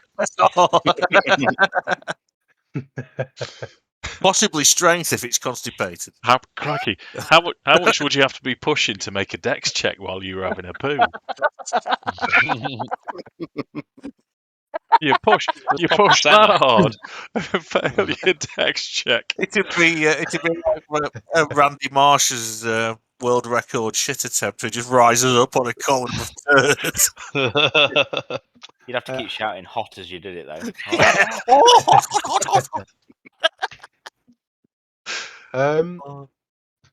Addam and Dastor, what are your initiative bonuses? Mine's 2. 1. Mine is 1. Yeah, and that was Argus and Mortis. What's your Dex modifier, Dave? 0. Okay. Oh wow. And he still managed to get a 4. Dump stat. Yeah. Yeah. Charisma's mine. I think it's like -1. Yeah, mine's -1 on charisma. -2. Dwarves weren't made for charisma there. Yeah. I was Dwarves thinking, like the friend everybody wants, but nobody wants. Yeah. I was thinking this because as Paladin, I am a sort of charisma class, but as Argos, doesn't give a shit. It's that awkward moment, isn't it? Yeah. Jesus wept. 22. Come here, you. Come on. Come here. If these are in order, then that's my goblin. I had the neep in then, Mark. Yeah, he's allowed himself to be captured foolishly. Yes, a fellow black cat connoisseur. He really does want On his mic, you can't actually see the cat much, so it doesn't. I can't imagine what it looks like he's stroking. It's your buddy cat. Is my camera really dark as well? No, yours is good. Not as bad as mine. Nowhere near. I keep trying to make it brighter, but it just goes in You and don't. out.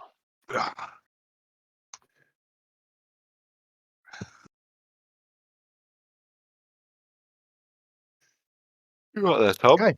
Yeah. So I'm just sorting everyone's initiative out.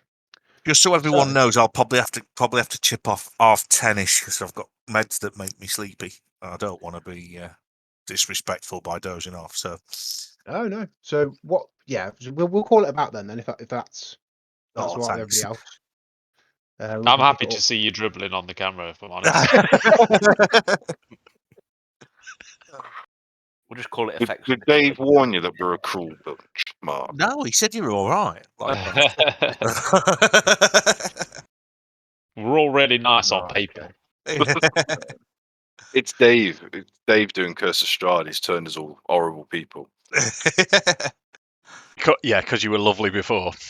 I was a delight, Dave. Absolute delight. Oh, hello. Top drink up again. So yeah, I'm Polish just our gonna little try and, halos.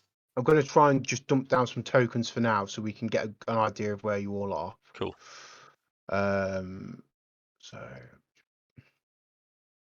I apologise. He probably won't look really like you, but this is what I've got access to at the minute. So at a quick. That first token, I'm not sure if that's supposed to be me or my character. I would never make a personal statement against somebody. He doesn't know you well enough yet, Lars. That's okay, I can take it. My ego is as weak as the dwarves, though. Okay, 3 Noctis. I forgot to say, Dave, 2 of the guys that I play at Warhammer River both went to Warhammer World on Friday when I was driving up to the lakes, and they both bought a couple of pieces from Age of Sigmar, so I think that's everyone's going to start collecting that, and I'm quite the sheep, so as soon as I see everyone else doing it, I'll probably just follow suit. Oh, okay. What? Any idea which army you're going to go for? Dwarves. Okay. 100%. What Fire Slayers? Yeah. Or the Fire Slayers, or the Caradron Overlord lads?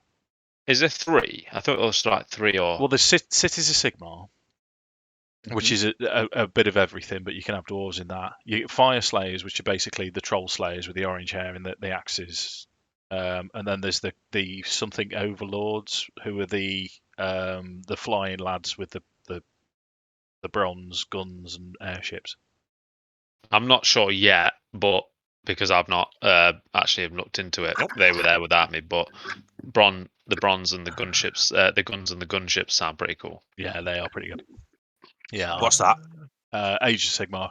Lewis has bought his cat out. Oh, it's just like mine. He said Loki had black whiskers as well until he got old and his whiskers went white. Yeah. Yeah, I was just on about Age of Sigmar. Oh, I play Stormcast, Lars. Oh, do you? Stormcast. I'm just trying to find what my mate was collecting. I've got Caradron Overlords myself, to be fair. Ah. Night Haunt. Yeah. Ooh. Dreadblade Harrows, and the other guys collecting the red-haired dwarves. Right. Okay. He's just bought Auric Flamekeeper. They've only bought like a single piece each, just to kind of paint and put together and see what they're into. What's that? Is that a fantasy battle? Little skirmish game? It's the new version of Warhammer Fantasy Battle. Yeah. I've heard they were saying that the game looks a lot easier to play. Because 40k can be one of those games. I think if you've never played anything like that kind of tabletop, it's really daunting because there's so many rules upon rules upon rules. Whereas Age of Sigmar, I think, is a bit more. Yeah, I think that's what it's designed as, isn't it? Sort of try and get people into it, then move on. It's still a good game. Have you seen the new Heresy Primarch models they're bringing out? Yeah. I don't know if I've seen the new ones. Have you read all the Horus Heresy? Cool. I love the Horus Heresies. It's brilliant.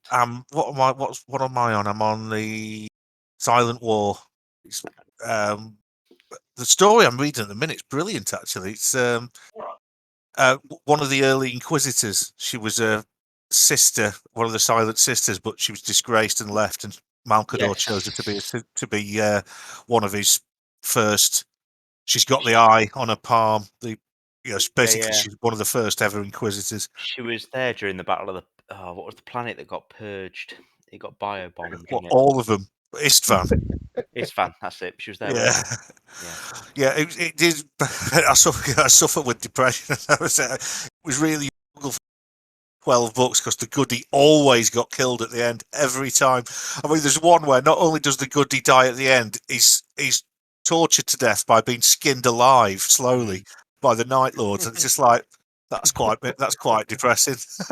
Yeah. It's the Angron model that I like. Angron's amazing. I feel sorry for Angron. He was never going to anything but fucked up, was he? Yeah, for the Butcher's Nails. Have you watched Luke's video on the Butcher's Nails? No, not yet. He's done one. It only came out about a couple of weeks ago. Yeah, it's really good. It gives you the history of the Butcher's Nails and things and what happened. And well, the ones in the World Eaters aren't the same, are they? They're not as sophisticated as Angron's. Luton kind of goes into the detail. He says that we don't actually know why they were made because it makes no sense, other than the fact initially they were probably made for like an early lobotomy kind of thing, and then they just used them for. I figured it was to be because it was a gladiator, wasn't it? So it was just to make them incredibly ferocious, aren't they? Yeah, because they just kind of degraded and then chucked them in. And well, one of the Grey Knights, one of the original Grey Knights. I will just at this point let you know that the goblins are coming at us. By the way. Oh shit! Right, yeah. Okay, so the first goblin, he's going to charge forward, and he's going to take a shot at. Wow, are you guys? So if I ping, you guys see that ping now? Yeah, saw that. Yeah, saw that. Okay, so that is representative of Argus. Okay. Sorry, not Argus. Sorry. That's me, isn't it? That's Nest. That's Argus. Yeah. That's Dastor. Dastor. That's it. That is Mortis. Right. So I've got the little wizard look one. thing. Yeah. We've got this one for Addam. This one for Minato, and that one is Zegric. Are you guys happy with where you're placed, or? Yep. If as I heard the chanting, you'd have seen Argus, and it's almost like a reaction. The shield on his back, he just shrugs his shoulders and it falls onto his left arm, draws his sword, and he'd be stepping forwards. And as soon as he sees goblins, he'd be slapping his sword against his shield, making challenges towards these goblins, shouting at them, saying, "Me!" Do what the guy in Preacher did when he was losing the fight, where he just got his knob out and started having a wank, and the fella stops, goes, "What the fuck?" and then he caned him. not with the sword in my hand, Mark. No. You can't wank an older sword. Everybody knows that. But it was right. It really was the best. He knew he couldn't beat the guy. So he just got his dick out, started having a wank. The fella was so confused. What's going on here? That's it. I can free myself and twat you. I'm going to attempt to intimidate them to. Yeah, absolutely. Preempted me there, mate. I don't think you're very scary, dude. Well, I know you've met me. You know I'm not, but my character might be. Yeah. That's the whole thing about fantasy, isn't it? You can just be what you're not. I love it. Am I all right to roll intimidate, Tom? Yeah. Crack on, yeah. As I said, you preempted me. Oh, what a roll! Oh God, yeah. So they're kind of shying. They're like looking at you like, "Who the fuck is this guy? Who the fuck is this guy?" You're doomed, they're looking at motherfuckers. So they'll all take the shaken condition for the first round. Nice. A high roll. Sorry, I could roll it for every goblin, but I could sit here and click it 6 times. But I won't. In the interests of so he has come forward 30 feet, and he's going to take a shot at you, Argus. Sure. With his short bow. Little bleeder. I'm guessing a 15 does not meet or beat your AC. No, 19. 19? Yeah. So the arrow comes and you just bang, deflect with the Hang shield. on, he's flat-footed. He is flat-footed. That's correct. What does that mean? Right, so No, in good question. Pathfinder, where it differs slightly, in the first round of combat, you're flat-footed until your turn. So obviously, as you're probably all aware, a round of combat is a 6-second period of time where all these things go on at once. Mm-hmm. So the concept of flat-footed is you aren't reacting fast enough until it's your turn within that 6-second period. Yeah, That makes sense. So I think you don't get your dex modifier to your AC. Sorry, yeah, I should have explained that a bit better. I got a bit excited then. I do apologise. And especially, and also not thinking because Argus told me earlier that he's got no dex. I know that his AC is going to be the same. But yeah, that's absolutely correct. Sam's right. So you do have, if you look on your character sheet, along your AC. Where are we? You just put You've like got AC. -1 in temps because mine's like a 1. Ooh. So that you were saying your dex modifier. My dex modifier is 1. So to my AC would I just put -1? No, so if you look, you've got AC in that line where AC is. You've got AC. Got it. You've got touch AC. Touch AC and then flat-footed AC. Yeah. Yeah. So your touch Oh AC yeah, I got you. Yeah. is not particularly relevant at the minute, but your touch AC is base plus your dex modifier, but you don't get your armor bonus with touch AC. Okay. Right, that makes sense. Yeah. Yeah, and that's for like normally touch attacks are magical, so it's armor wouldn't stop someone from touching your armor. Mm-hmm. So flat-footed only counts in the first round until you have your turn. Yeah, basically. or unless you're given the flat-footed condition from certain combat maneuvers and spells. Right. So it's essentially like what does it mean then? What is it? Like you're unprepared, like you're footed into you kind of like stuck in ground, and then someone's jumped you almost. Is that right? The higher number, the more prepared you are. Yeah, but you stop using your flat-footed when it hits your initiative on the first turn. Yeah, that's the sort of when you've sort of decided what's going on. Yeah. It's your reaction time, if you like. Yeah. Happy days. Also, if you were to surprise someone, so if you had a surprise round where you guys have got the jump on the enemy, you wouldn't be flat-footed in your first actual round because you're prepared, but they're not. So that's like if it's an ambush type scenario. Yes, absolutely. Yeah. Which this is. Yeah. So. Ambush. I don't know. But on that note, Minato, it is your turn. Okay. So the one that's closest to me, I suppose I'll move towards him. Mm-hmm. Can you move the? Yes, I can. So sorry, that's my. So in theory, so you are within 30 feet, I believe. I saw you measure it. Yeah. So what? Yes, that takes you within 5 feet of him. Yeah. Yeah. Cheers, Tom. Put him there. Sorry, that's my bad. We were all pretty much set, so you'd have been all right. I just needed to add tokens for you. How are you moving your token? You can't. I had to move it for him in this scenario. Unfortunately, I can't give you control of these. I don't think. No. Because they're not assigned to your character sheets. So what I do need to do is get you some tokens applied. We'll do it for the next session. Yeah. No trouble. Cool. So I'm assuming, Tom, looking at this sheet, I hit the attack like we do on for skill checks. Yeah. So attack +5, click that, and then click your damage if you hit. Yeah.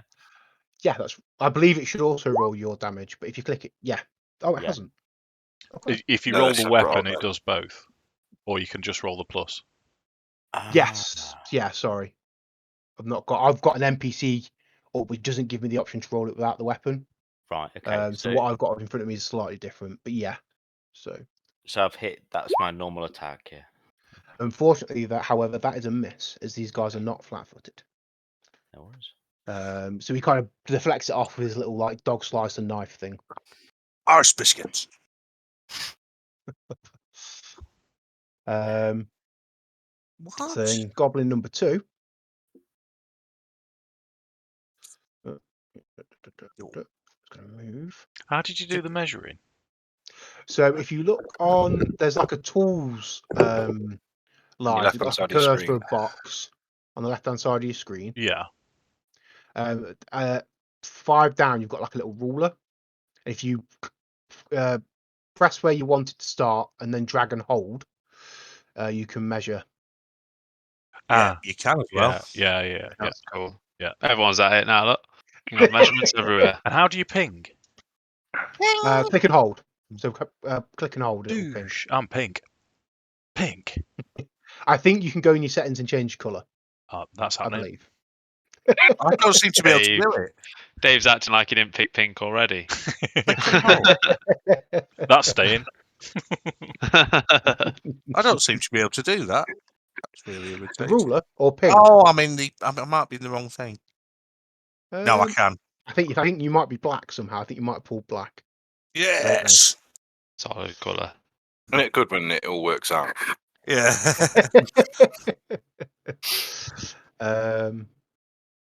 The second goblin is going to move forward, and he's going to take a shot at. Let's roll a. Yeah, where's a d6? 4. So he's going to roll at Dastor.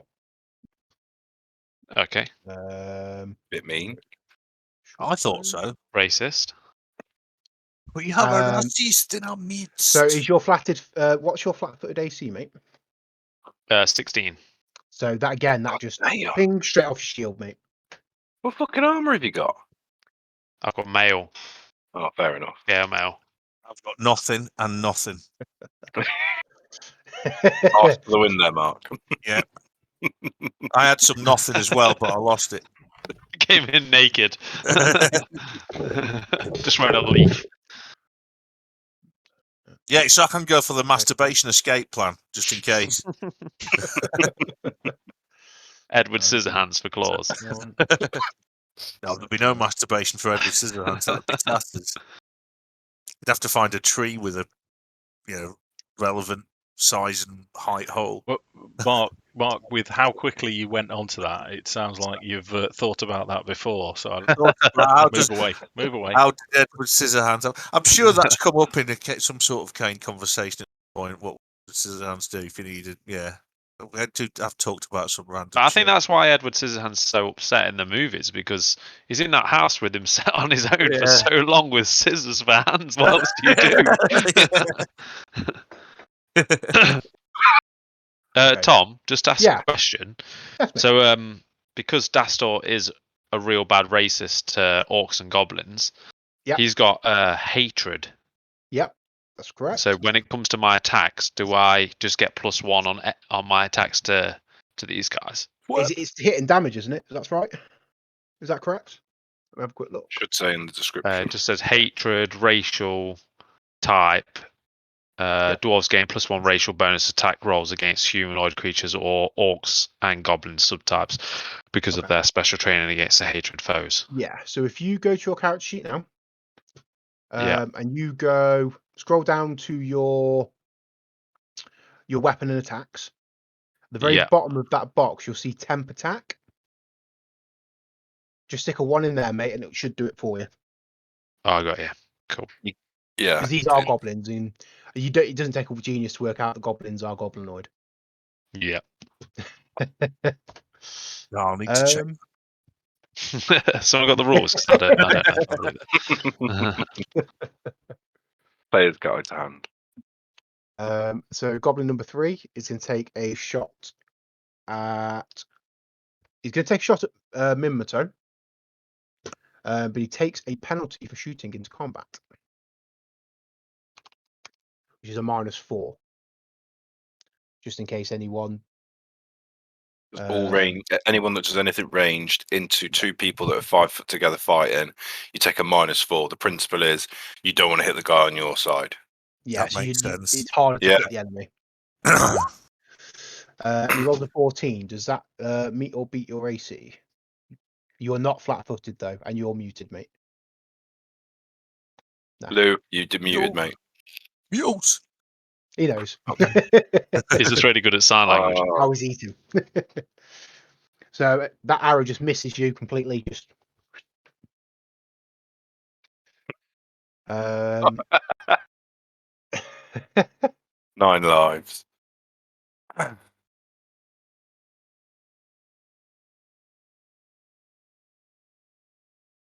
Then this goblin's just going to step up to the cart, take some cover, and he's going to try. Let's see who's in range. Have I captured you again? So he's going to take another shot at Argus. Shouldn't have upset him, Dave. No. And Me, my aggro. No one understands because they are all shaken. So that's actually a 17, not a 19. Yeah, Against this is... Blackpool. That's a flat misses. So again, deflected straight off the shield. Can I have 2 arrows sticking out my shield now? Yeah, absolutely. As I'm walking forwards, like Uhtred, son of Uhtred. Yeah. Nice. What's that text? Okay, Addam, you are up. Hello, boys. I'm back. You're on mute, Jake. I'm back. Were they Sorry. just quickly? Were they prawn cocktail skips? Yes. Good choice. Isn't that the Classic only and Dastor. flavour? Is there different flavours? I didn't think you got skips in any other flavour. I'll have to Am I search being up an and idiot? down. I don't know. I think they're very Depends. rare. I They didn't do think you were an exist. idiot, Lars, but No, Get the important I'm questions missing out See, something. the way you said it is what makes me think otherwise. you asked me for a prawn cocktail. I said yes. Yeah. Have you had the prawn cocktail Watsits? They're nice. Prawn cocktail Pringles really good as well. They are really good. Understated. Yeah. You'll come to realise, Lars, in the next couple of years or so, your house will be full of Peppa Pig crisps, and then you'll have to go cupboard for something, and all you have left is skips. I quite like pom bears. Oh yeah, get used to them. Don't they only come in boring Bland. flavour? They come in bland. Yeah. No, they come in cheese and onion now as well. I've seen do cheese they? and onion Really? pom bears. Yeah. Oh, Yeah. well, I'd eat them. I love crisps. Yeah. I love crisps. Pizza flavour are the best. Oh yeah, the pizza flavour mini cheddars. Oh, they're mighty fine, and the cheeseburger ones. We're being attacked The, by goblins as well. Yeah. Tom's going, One's pinging all over the map. Come on The then, red Jake, what you got for us? cheddars are good. So, having noticed the goblins appear, Adam's going to reach down at his side and he's going to peel back kind of some of his scarred skin, and from beneath that scarred skin, you just kind of see some kind of blood and some pus kind of like weep out from it, and from that he starts to manifest like an entity from it, and as he kind of drags some more skin off, he then flings it in front of him, summoning this beast. What you see in front of you is a quadrupedal monster that is made up of kind of moving flesh and veins and bony material. What are And you see again? these big bone-like claws coming from it, and then from the flesh you just see a large maw open, and I've summoned my Eidolon. Nice. What class are you again that could do that? That's Summoner. wicked. Summoner. Summoner. I was unaware of that. That's quality. You So always have to give up a little bit of flesh when you do this. not necessarily, but this is kind of like part Flavor of flesh. It's Flavor. part of Addam, yeah. Enjoy As, that, he always pulls his kind of like burn apart to summon it forward. But yeah, all you see is this kind of quadrupedal monster, like corpse monster in front of you. So having obviously summoning is my action is one of my actions. How else does it work in terms of using my Eidolon now to make any form of attack? So the Eidolon goes on your initiative. Right. Okay. Is the simple answer. Is it a separate entity or is it? Yes, it's a separate entity. So it's controlled similarly to animal companions, but they have intelligence of their own, so they can act independently. We both share actions, don't we? So my Eidolon can only has 3, but it would include what I would normally use. But no, you both get your turn. So he's now essentially a separate character that's controlled. Right. You Okay. can now take your movement if you wanted to. Although I think summoning your Eidolon might be a full round action. Yeah. So I think you've used your movement as well in that. But you could take a 5-foot step. So this is another rule that's quite important. If you take a move equivalent action, so you can't take it as well as move, but so a full round, like, it's not overly prevalent for you guys yet, but if you were to take a full round attack action, say, so you stand and you have multiple attacks, you have to use both your movement and your action to use both of them. But as part of that, you can take a 5-foot step in a direction. So say someone's 5 foot away from you and you want to full round attack action them, you can take that 5-foot step and still get your full round attack. I don't think it's particularly prevalent for you guys just yet, but it will become so. So I'll remind you. I'm going to need a few reminders on these.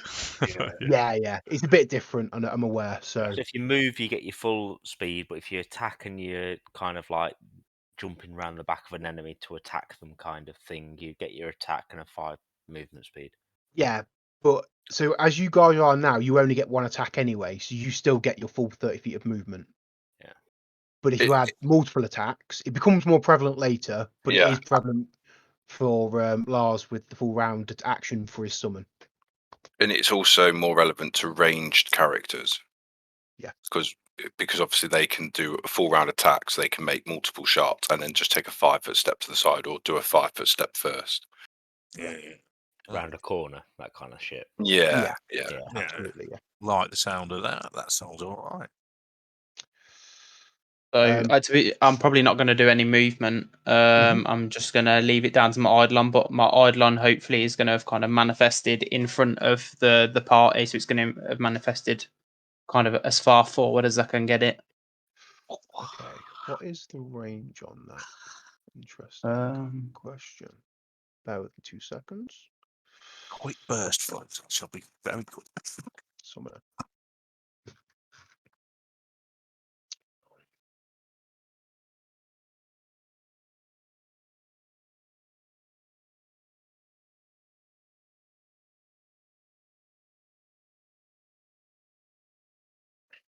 I think it is someone next to you.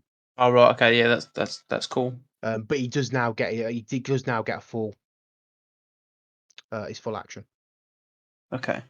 So it says here he's got a speed of 40. Yep, so you can go 40 feet, which would get you. Yeah, I'll just go straight for that goblin directly in front. Okay. And then he's gonna use his by action. By action, yep.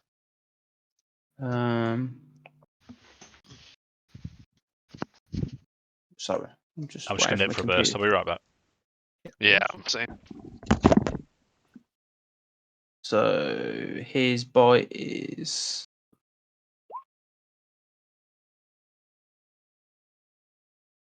What was a crit hit? So it's 13 to hit, which unfortunately the goblin just dodges out the way of it. Did it not hit a crit first? Oh no, I'm sorry. Yeah, you did. Yeah, did you click it twice? Oh no, I don't know what's gone on here because I think it's ended up like sending 3 attacks through. Yeah. Yeah. So I don't know why it's done that because I've only clicked it once. I did have this problem with Roll20 before when I played with it before. So the first one was a 14 to hit. Sorry. A 14 just hits. Okay. For 7 piercing damage. 7 piercing. So your Eidolon just charges this goblin, just like ferocious look in its eyes, charges up and just bites this fucking goblin's head off, and it's just there, headless, blood spurting everywhere and just swallows the head whole. Get in.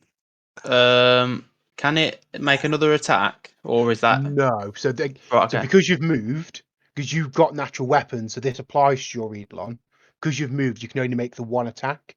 Right. But Okay. Next turn, you could stand there and make a full attack on the one to your left if he's still alive when you get there. Yeah. No, that's cool. All right.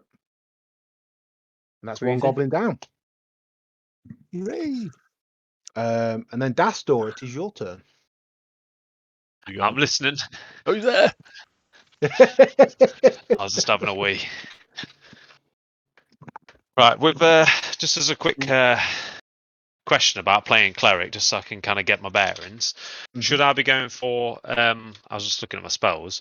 Should I be going for like a buff / heal? I'm going to go full nerd, by the way. Or should I just? Because I know no one's actually too badly. Well, no one's really damaged at the moment. Or should I go for an attack? Who are you aiming at? Is that to me or to the party? Just in Do you know what- general, do you yeah. know what I'd say? Whoever. Yeah. Do If it was what me, you I want think with I'd the wade party. in at this point, but I'm Wade not. in, just yeah. Go mad, mate. No one's That's- no one's in trouble yet. Yeah. Yeah, it doesn't I'm seem with too the much like I party, need to do. Because I've got a buff, I think. I've got protection, and I don't know, Well, I don't think artifices. anyone's taken a single hit point of damage yet, other than the dead goblin. So I think you're all right at the minute. Cool, let's do it then. I'll attack, and Dastor wants to go in with his axe. He's going to get as close as possible. Let me just quickly Okay. measure. Are you going for this one? Are you going for this one? Ash, you can't go straight diagonals. So it's Can I get that? two horizontal to one vertical in this case. You could go 5, 10, 15, 20, 25, 30. Hang on, he's a dwarf. Yeah, it'd be 25, wouldn't it? Yeah. The natural sprinters, Tom. Don't forget that. They are. They are built Yeah, for that's sprint. right. Somebody throw me. But the you do have a beard. crossbow. Can I reach the other one? This one. Let me just put you back. I'm trying to do the double click. 5, 10. What So that's 5 feet for your diagonal. 10, 15, 20. So yes, you can get in. You can get into the side there. Cool. If not, I was going to use my crossbow, but it's just because I've got the natural hatred for goblins. I thought it'd be a good time to get in and use my axe. So Dastor's going to charge in. Yep. Screaming, "Death to goblins!" And he's going to swing his axe and get a decent roll. I'm assuming that's right. Is a natural 20. Nice. So you have crit. So this again, we'll go through crits now and how crits work in Pathfinder real quick because I'm aware of the time. So you've obviously rolled a natural 20. It's a crit for your weapon. Some of them have different crit ranges. Some weapons will crit 19 through 20, 18 through 20. But in order to actually get the damage, the extra damage, you have to confirm that crit against the enemy's AC. So you have to beat it again. But you don't have to roll another 20, you just have to beat it. However, their AC is currently at 14. But what I want you to do is, because you rolled in screaming, I want you to roll an intimidation check for me. Intimidation. Oh, my intimidation's not great. It's a 0. Yeah, so Wow. unfortunately you've hit. But you didn't confirm the critical. So you don't get the extra damage, but you still rolled full damage on your weapon. Yeah. So you've absolutely murdered this goblin regardless. You split him straight down the middle. Good. It's good to hear. Dastor's pleased with himself. I mean, if you'd have confirmed that crit, you'd have killed him about 4 or 5 times. You'd have killed him a ridiculous amount of times over. So. Yeah, and it would at least then send a message to the other goblins that we mean business. Yes. Yeah, absolutely. So they know Dastor is really racist. Send a message. And so then it's another goblin's turn. This goblin. And he is going to roll a charisma check to see if you've actually scared the shit out, because he's just watched 2 of his friends die. But he rolls a 17, so he's going to stand his ground, and he is going to charge you, I think. Me? 10, 15, 20. So he's going to take the place of this goblin. Do like a good goblin. And he's going to attack you back, Dastor. Oh, God. With his little dog slicer. I'm assuming an 11 doesn't beat your AC. Where am I rolling AC again? Just It's looking not at a it. roll; it's a standard. So you're AC 17, mate. You are fine. You're also no longer flat-footed because you've taken your turn. Oh, cool. Awesome. Where are we in initiative now? Is it me? It is no. There's one more god. No, it is you. Yeah, it is you. Yeah, Awesome. I've gotten to move along in the initiative. So Zegric's can take a 5-foot step towards the stage. Mhm. Then, as a bonus action, I am going to run. You see, run his thumb along a rune on the back of his bow, which activates his arcane pool on his bow, making it a +1. And then using Acid Splash, so he's going to cast the spell Acid Splash and fire an arrow at this chappy over here. Okay. Yeah. Just so there's no confusion, that's a swift action, not a bonus action. Bonus actions don't exist in Pathfinder. That's his action, sorry. Yeah. And there's a reason why I need to correct that, because it's probably not particularly relevant in this combat, but it's a swift action to do with another type of action you can make called an immediate action. But we'll go through that when we get there. Right. So I don't think it's particularly relevant at the moment. And a miss. Ooh. Oof. Yeah, that is a miss, unfortunately. That's nearly a critical fail. Okay. And that's the end of my turn. So the last goblin is also going to make a charisma saving throw. See if he's got the bollocks to come at you or not. Nope. And he doesn't. So he is going to start running to the north as fast as he can. So he's going to make the dash action. He's He's going to run, which means he can move 4 times his movement speed. Wow. And he, I think, can make it off the map. Let me just select him. So 5, 10. Yeah, he's gone. He's out of here. Nope. And that's yeah, he's just noped the F out. And on that, it comes to Mortis. Right, I am going to magic missile on this laddo. On this one? Yeah. Absolutely, crack on. Right, so actually do it now rather than. I think, if you just click the spell, because it automatically hits, doesn't it? Yeah. Oof. That's a bad roll. So you get 3 of them. No, this is where it every 2 slightly fast ones differs. you gain additional. So it's 1 at first level when you get a 2nd at 3rd. So you increase the amount of missiles every other level. What did it do damage wise? I can't see the roll. 2. 2. 2. Oh, so that was a 1, and yeah, that's 1 me and plus D4. Well, I think that's me done, isn't it? That's a. You can move. I believe. No, I'll stay where I am. I Standard. think. Yeah. So you get 1 standard action, 1 move action. A full round action takes both your standard and your move. Right. And then you also get a swift action. Right. So that's the equivalent to the bonus action we said. Yeah. Didn't we? Yeah.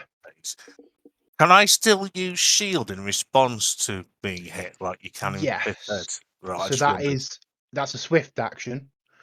Sorry, an That's immediate action. It's an immediate action which burns your swift action on your next turn. Right. That's the equivalent to the reaction, isn't it? So swift kind of takes the place of immediate. So immediate is reaction. Usually, if you use an immediate, it burns your swift for the next round. Yeah, right. That makes sense. Yeah. Okay. And then Argus, finally, it's you, mate. Hey, I missed what you said about diagonals. Can I get to Chobber here? So you can, for every 10 feet you move one direction, you can take 1 diagonal step. So 10, 5. I'll just count now. It doesn't help that the squares on this aren't actually lined up with the grid underneath either. So, Nice. So 20. But in that, you would have 2 diagonals, which would put you there. If that makes sense. because you've gone two one way, two the other, in an L shape. But you get one diagonal for every 5 feet you move, every 10 feet you move. You can effectively go from where you were 2, 1, 2, and then 1, but put you there because you're 1 square over. Okay, I'll. Yeah. It's a bit weird. Yeah. Yeah, well, you twat him in the face. I'm gonna try. Very Yeah. nice. I'm gonna try. So as Argus is walking forward, so he's shield up, sword over the top, but he's still trying to get the attention of all the other goblins. The one behind is going to be pointing his sword at, screaming at him, saying, "You're next, pig fucker!" As he tries to swing towards this one. Yep. He's still definitely shaken.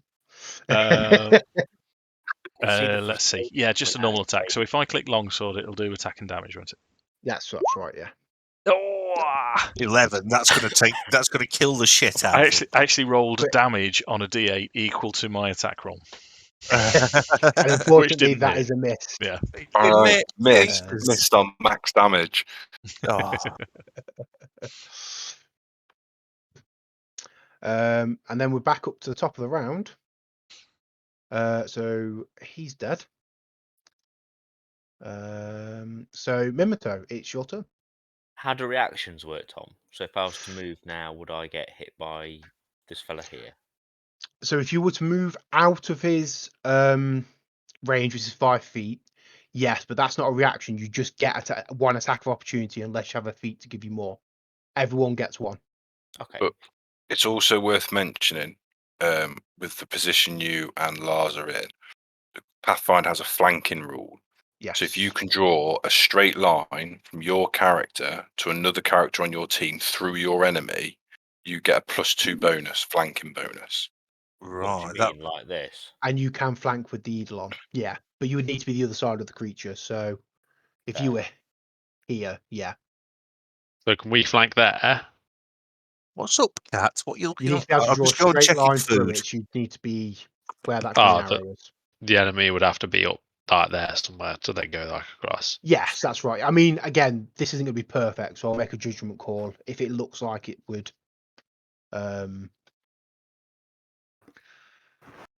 Because if you were like that, you know what I mean, there isn't a space there for that. So I'll make a call on that as and when in the situation. So I think without going meta, I think Dave's character could take a hit.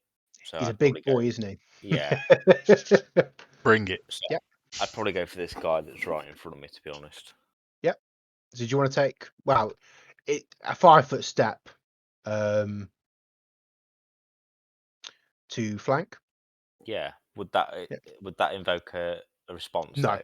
So long as you stay within his threatened range, you should be fine. Why are you taking a 5 foot step? If you wanted to move 30 feet, different story. Because taking the 5 foot, it's a careful step. There then. Yes, that's fine. Yeah. Yeah, cool. That gives you your +2 for your flanking bonus, and the Eidolon gets it as well. Yeah, that's right. Is that on attack or damage? Attack roll. Attack. Lovely. Let me just move your character. Keep forgetting you guys can't move your own characters. So if I click the weapon itself, it should roll both. Yeah, and then we'll just add 2 to your figure. Say faffing about. No, Lewis. Unfortunately, that is a miss. Oh, why can't we have some meat? Meat back on the menu, boys. So unfortunately, you swing and he just ducks out of the way. Motherfucker. Well, I'd say you're not just used to fighting these short little bastards. You know what I mean? They're only 3 foot tall. He's getting that. You got to get your eye in. Do you know what I mean? Dastor is. He hates them. He's been swinging low all his life. They're at his eye level, aren't they? Yeah, I say swinging low, swinging at exact height. So I think this goblin he's going to make we're going to see if he's got the bollocks to stand his ground. He does. So he's going to kind of jump over this cart, which is difficult terrain. So that's going to cost him 10, 20. He's going to get 1, 2, 3. He's going to get there. And then he's going to make an attack at you, Minato, with his dog slicer. Which is going to be a massive whiff, I'm assuming, with a 7. Well done, Tom. Carry on, mate. So he's still up. He's dead. AC 30. Okay, so Argus, the goblin that's in front of you. Yeah. He's going to go for his dog slicer, see if he can get through your armor. Yep. Yeah. So he gets you for 2 damage. Okay.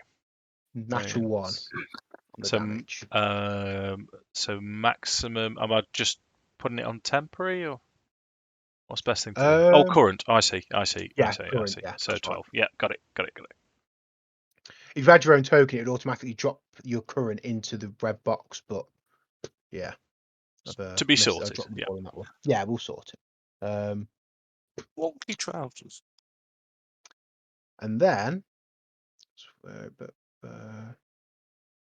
it's Addam's turn. Addam and his Eidolon.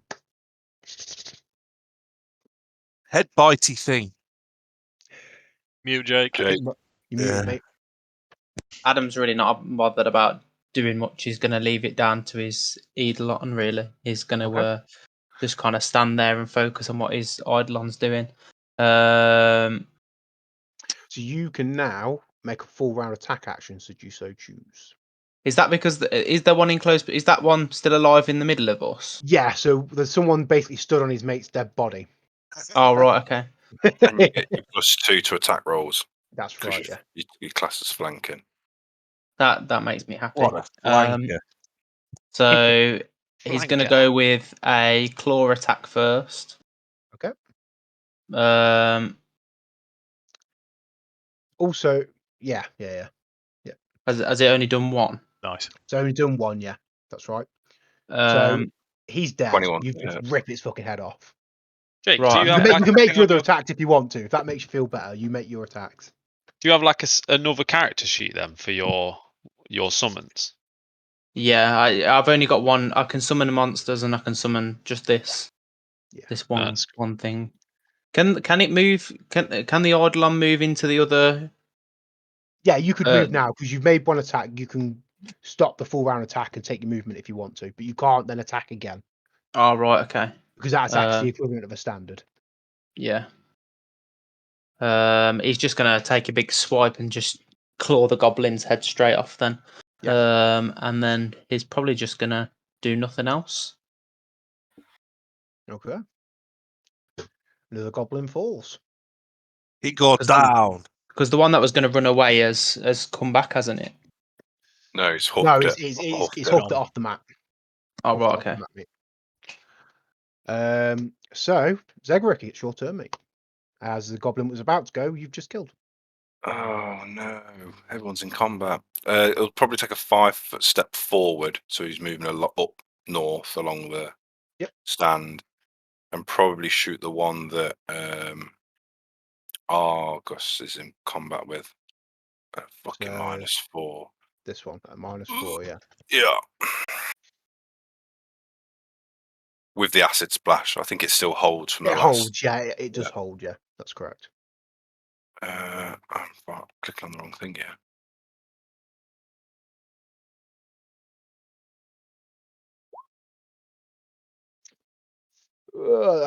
With the -4, mate, that's definitely a miss. Yeah.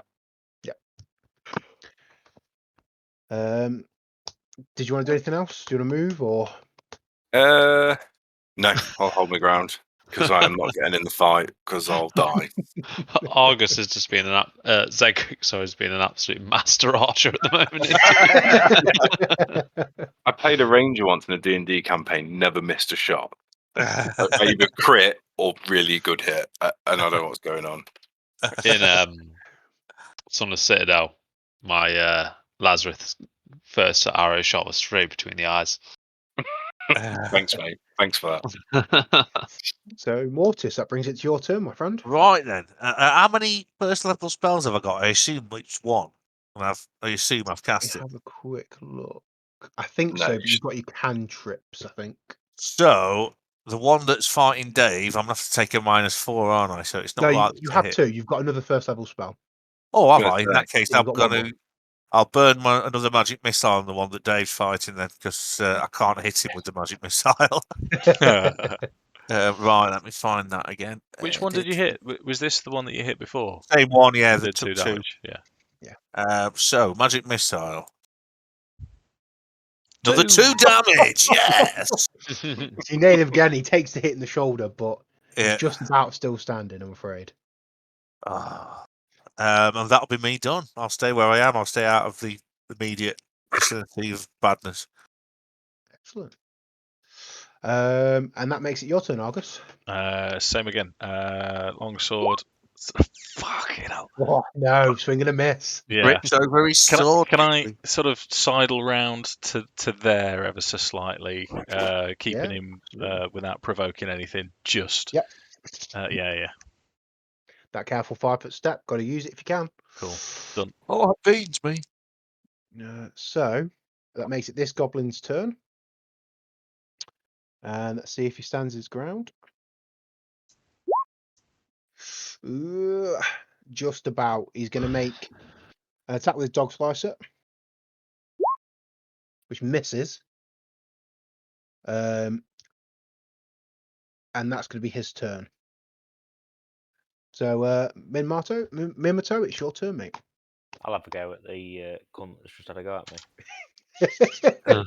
First Give him some plastic. Demonetize, Dave. Where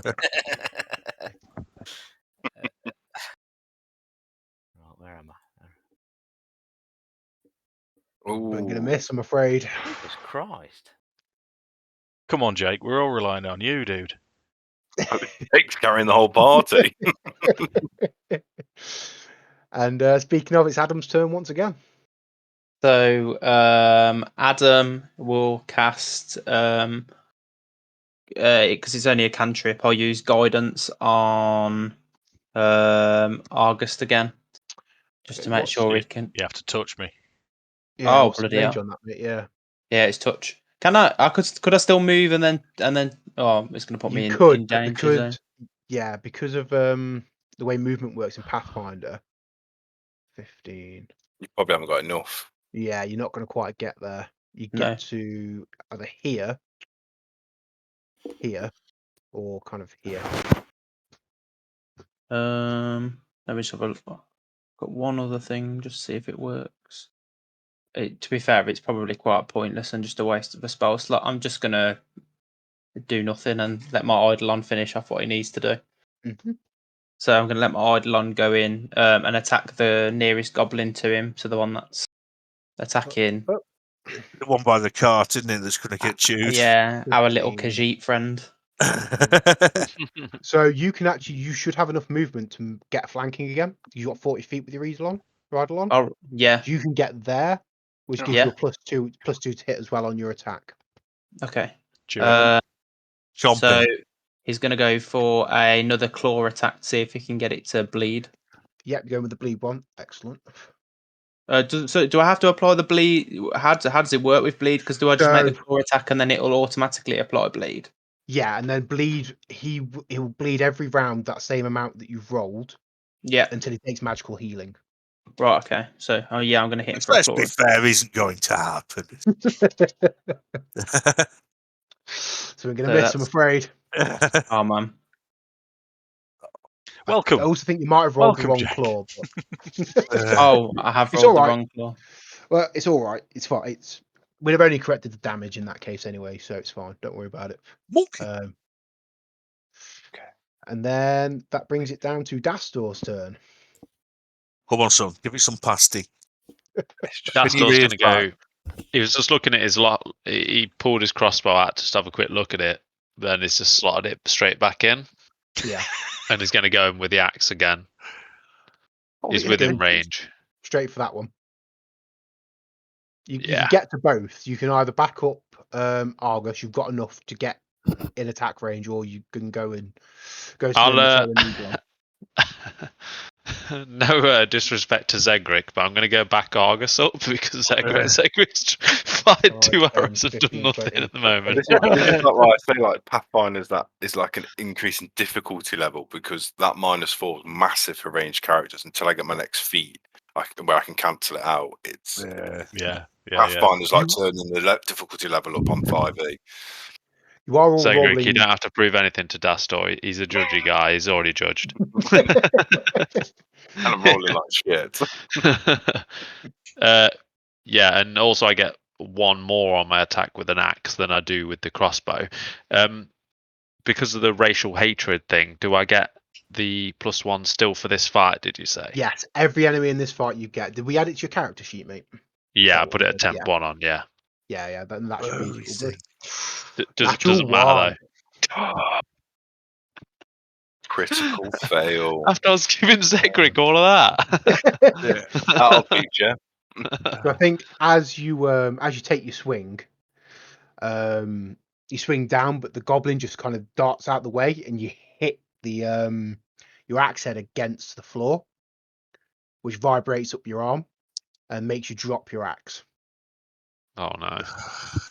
It's a move action to pick it back up though, so you know you'll be fine. Come to Pathfinder, motherfucker. There's nothing worse than giving it the big one and then just dropping your axe. Zegric, it's your turn, mate. Oh, is it my turn again? Wow, it was fast. He's going to miss his arrow here and kill me. Yeah, I'm going to shoot that guy just to prove a point.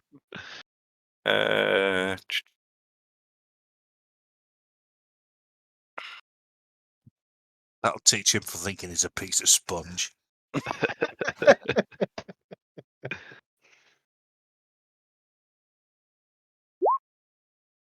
Oh yeah, you fucking nail him. That's a 17. I'm going to say, Zegric, that was just because I was trying to build your confidence. Yeah, I forgot to say, obviously, with Acid Splash. Oh no, that's fine. I assume if you cast it and you're holding it, you're using it, mate. I'm not going to penalise you because you didn't say something. So that. I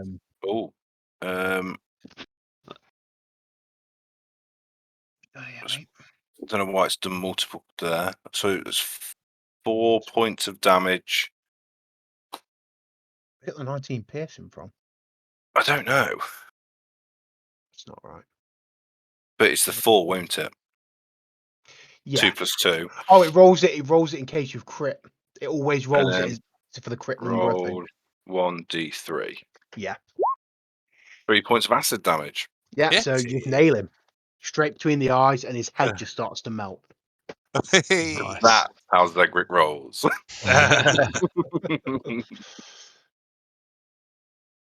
And Mortis, it's your turn. Right then. Am I in range of Jeff there? Depends on what you want to do. It'll be. I'm down to cantrips now, so it'll be a frost thingy. Okay, let's have a quick look. Ray of Frost. What is the range on? Should say on the range. 25 feet. So. Right, so I may have to move a little bit.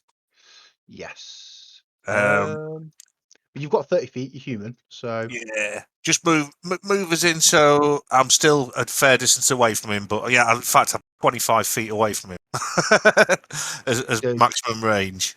About. Yeah. Yeah. That sounds brilliant. And then I'll go for the old. I take it I get -4 to this for the yes in combat. Yeah. Right. I'm very likely to miss, but we're gonna give it a go. I think you need to roll a d20, mate. Yeah, have you got a plus to hit? It'll be your intelligence modifier, I think. Let's have a look. Correct me if I'm wrong, Tom. Mortis Nocturn. Yeah, it'll be. So if you click that, it should just do it for you. Does it just roll damage? Yeah. I've got the same. So it's a range touch attack. Yeah. So. Weird.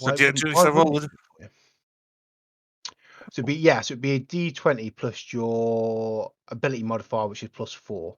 Right, let's do a d20 then. But it could be -4. Well, yeah. So just roll a d20. Straight roll. D20, yeah.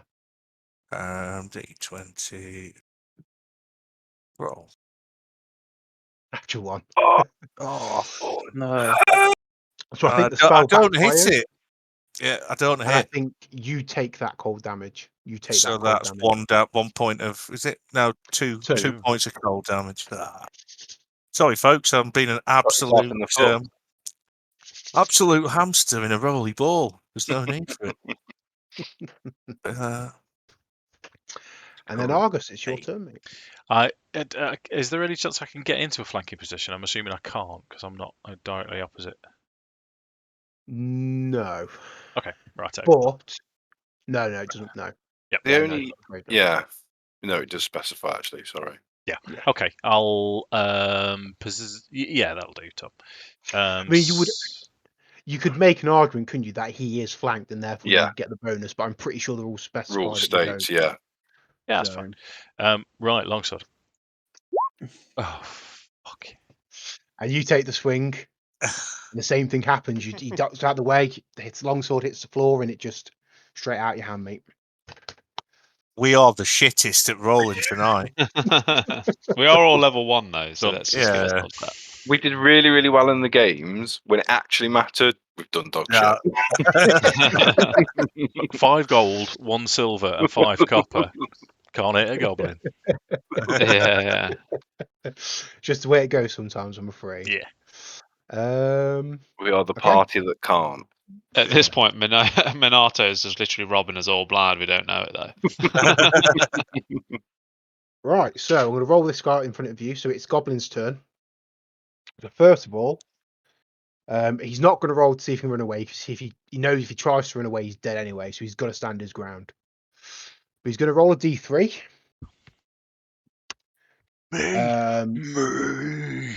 So 1 is the Eidolon, 2 is Argus, and 3 is Minato. Oh, it didn't do it. Okay. Can I intimidate him? He's done it the wrong way around. He's going to hit you. He's already shaken. He's already got the shaken condition. I don't think you can make that any worse. Okay. I was just trying to taunt him. You can do. You can absolutely say what you're going to say. Roll the intimidation check, but.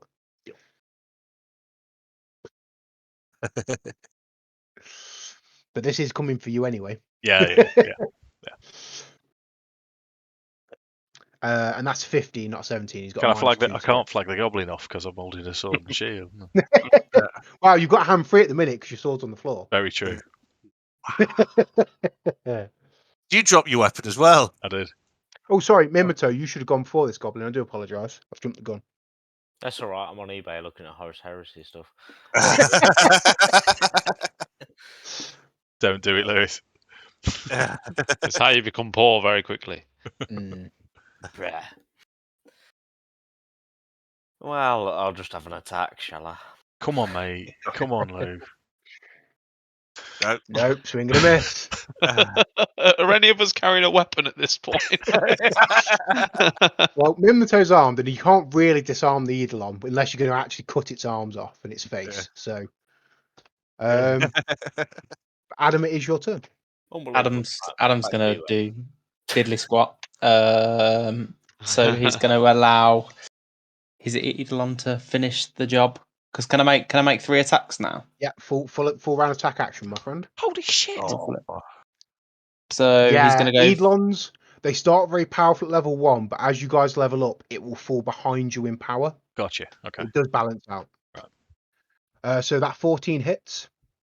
That was for the bleed. Did it automatically apply the damage? Yeah. So he's taken 5 points of damage. Then he's going to go for a bite attack. And that misses, unfortunately. He's rolled 2 claws there. He's rolled the bleed one twice. All right. But I've taken the top one because that's the first one you rolled. So you've still got your other claw. Yeah, I'll go for another claw attack then. Sweet. Oh, there it is. Straight through the chest. Max damage. He's still on the claw of Eidolon as it just kind of screams its death cry. Well, I think we know who the MVP was today, and it's it was a non-player character. It was the NPC, wasn't it? Well, he's not really an NPC. I mean, he is. He's just basically Addam just becomes null and void when combat happens. Just stands and watches. But as I'm aware that Mark needs to get himself to bed, Oh yeah. we'll start to wrap it up. Before we do, that same old song comes back, but from this direction this time. Goblins racing, goblins jump, goblins slashing, goblins bump, burn their skin and mash their head. Goblins hearing you be dead. And we'll pick up there next week. Wicked. Wicked. I love a little Cliffy. Very cheesy. Right, chaps, it's been a genuine pleasure, and I'll see you soon, I hope. Yeah. Thanks very Take much. care, guys. Bye.